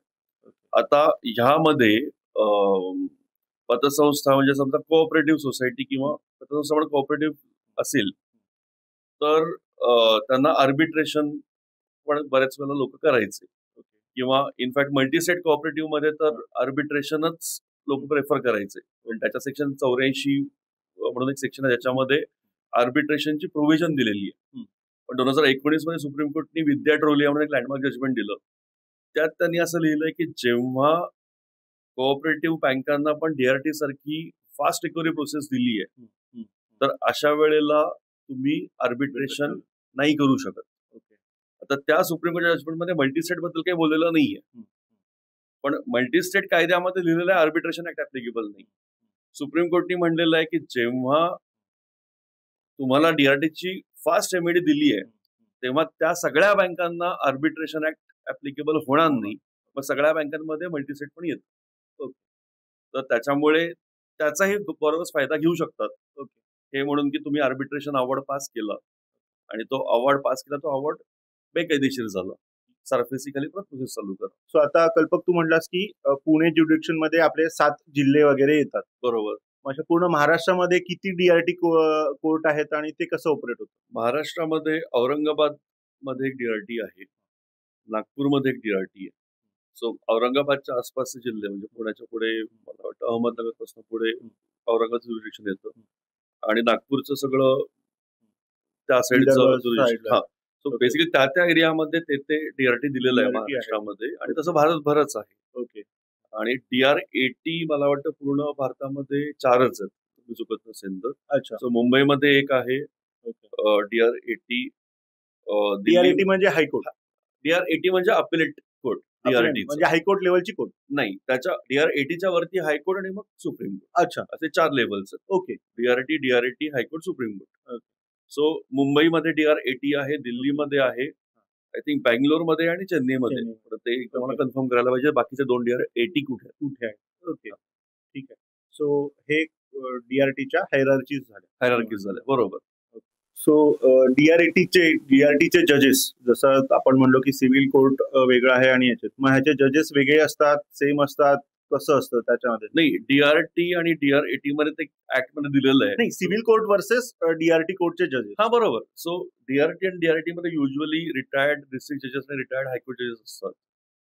तर त्यांच्या रिटायरमेंट नंतर त्यांची इकडे पोस्ट होते. अच्छा. आणि सिव्हिल कोर्टमध्ये 3 वर्षांसाठी अपॉइंटमेंट असते आणि 3 वर्षानंतर ते पुढे दुसऱ्या डिस्ट्रिक्टकडे जातात. ओके. डीआरटी मध्ये 5 वर्षांची अपॉइंटमेंट होते आणि 5 वर्षानंतर they are eligible for reappointment.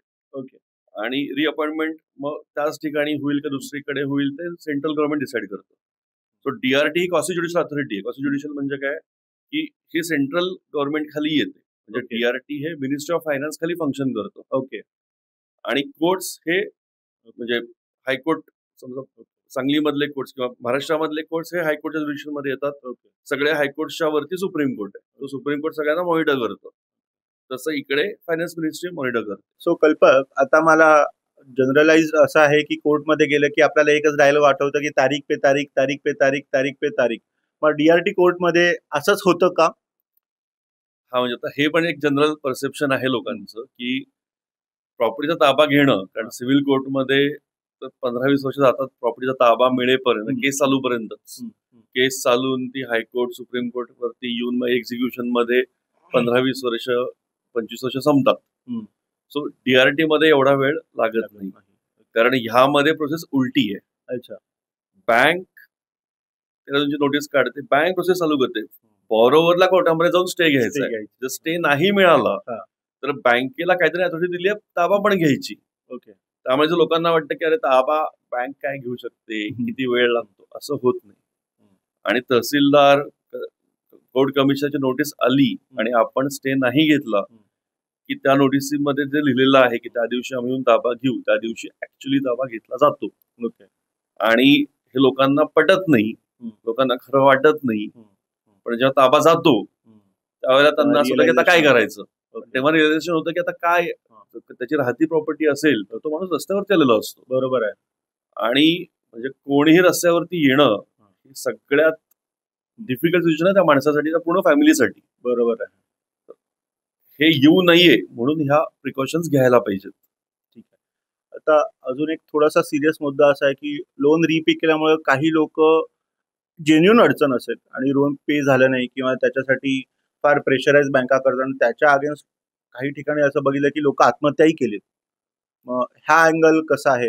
Actually ह्यावरती नितीन देसाईंची एक रिसेंट एक्झाम्पल आहे की एडिलवाईसच्या लोकांनी त्यांना इतकं हैराण केलं की त्या माणसाने शेवटी सुसाईड केली. बरोबर. त्यानंतर जे शेवटचं मी बघितलं होतं की एडिलवाईसचा सीईओनी अप्लाय केलं होतं बॉम्बे हायकोर्टमध्ये की त्याला अँटिसिपेटरी बेल मिळावी. बॉम्बे हायकोर्टने सांगितलं की आम्ही बेल देणार नाही अँटिसिपेटरी, कारण त्यांनी ज्या इलिगल टॅक्टिक्स यूज केल्या होत्या त्या नितीन देसाईंना रिपे करण्यासाठी प्रेशराईज करायला फक्त, त्या टॅक्टिक कायद्याने मान्य नव्हत्या. आता हे एक एक्झाम्पल रिसेंट असल्यामुळे असे किती एक्झाम्पल असतील. नितीन देसाई हा खूप फेमस डिरेक्टर होता बॉलिवूड मधला आणि त्याला ह्या गोष्टी, असे किती लोक असतील जे आत्महत्या करत असतीलही रोज, त्यांच्या तर बोललं जात नाही. करेक्ट. तर त्याच्यामुळेच आपण लोकांना ह्या पॉडकास्ट थ्रू सांगायचा प्रयत्न करतोय की तुम्ही ह्या प्रकारांना बळी पडू नका आणि तुम्ही लोन घेतलाय म्हणजे रिपे करायचंय, पण लोन रिपे करू शकत नसाल तर तुम्ही खूप मोठा गुन्हा नाही केलेला, सिव्हिल रॉंग केलेला आहे. तुम्हाला लोन रिपे करायचंय, पण जर बँकेने पण इलिगॅलिटी केली असेल तर डीआरटी कोड हे तुमच्यासाठी बसलेलं आहे. पण आता ह्यामध्ये पण डेट रिकव्हरी ट्रिब्युनल, रिकव्हरी म्हणजे रिकव्हरी करायलाच ते बसलेलं आहे. तर तुम्हाला थोडा वेळ मिळेल, बँकेच्या इलिगल ऍक्शन मध्ये तुम्हाला स्टे मिळेल, रिलीफ मिळतील. पण जर पूर्ण ऍक्शन म्हणजे जर कोर्टाने सांगितलं की ऍक्शन पूर्णपणे बेकायदेशीर आहे, तर बँक परत प्रोसेस चालू करते. ओके. आणि ते अलॉंग विथ इंटरेस्ट वाढलेली रक्कमच्या अगेन्स्ट प्रोसेस चालू होते. ओके. पण परत तुझी जी प्रॉपर्टी मॉर्गेज तू ठेवली आहेस, गॅरंटी जी आहे, त्या प्रॉपर्टीची प्राइस तेवढी वाढत नाही जेवढा इंटरेस्ट वाढतो. करेक्ट. त्यामध्ये लोन जाऊन सेटल होऊ शकतं. ओके. पण परत प्रॉपर्टी कितीची आहे, लोन कितीचं आहे, हे सगळे गोष्टी विचारामध्ये घ्यायला लागतात. सो म्हणजे बँकाने चुका जरी केला असेल तर बँका पूर्ण प्रोसेस रिइनिशिएट करून जप्ती परत आणू शकतं. म्हणजे लोन पे करावंच लागणार हे तरी आहे. बरोबर. सो कल्पक, आपण बरीचशी चर्चा केली आणि सारफेसी कायदा काय आहे, डीआरटी कोड काय आहे, त्याची प्रोसेस काय, त्याची आपण अर्जन्सी काय आहे हे जाणून घेतलेली आहे. आणि नक्कीच मला वाटतं ज्यांनी लोकांनी लोन घेतलेलं आहे, ज्यांच्याकडे जप्ती डोक्यावर बसलेली आहे, त्यांनी हा पूर्ण पॉडकास्ट बघतील. त्यातले काही कायदे, त्यातले नियम हे त्यांना कळेल. सो मला असं वाटतं आपण आज त्या लोकांना बरंचसं नॉलेज शेअरिंग झालेलं असेल. आणि तू ऑल द वे पुणेवरून इथं आलास आमच्या स्टुडिओमध्ये आणि त्याबद्दल तुझा धन्यवाद. थँक्यू यश, मला बोलवल्याबद्दल. आणि हा तुझा पहिलाच पॉडकास्ट आहे, सो ऑल द बेस्ट. आणि आय एम शुअर की तुझे असे हे पॉडकास्ट कंटिन्यू राहतील आणि ऑल द बेस्ट. थँक्यू.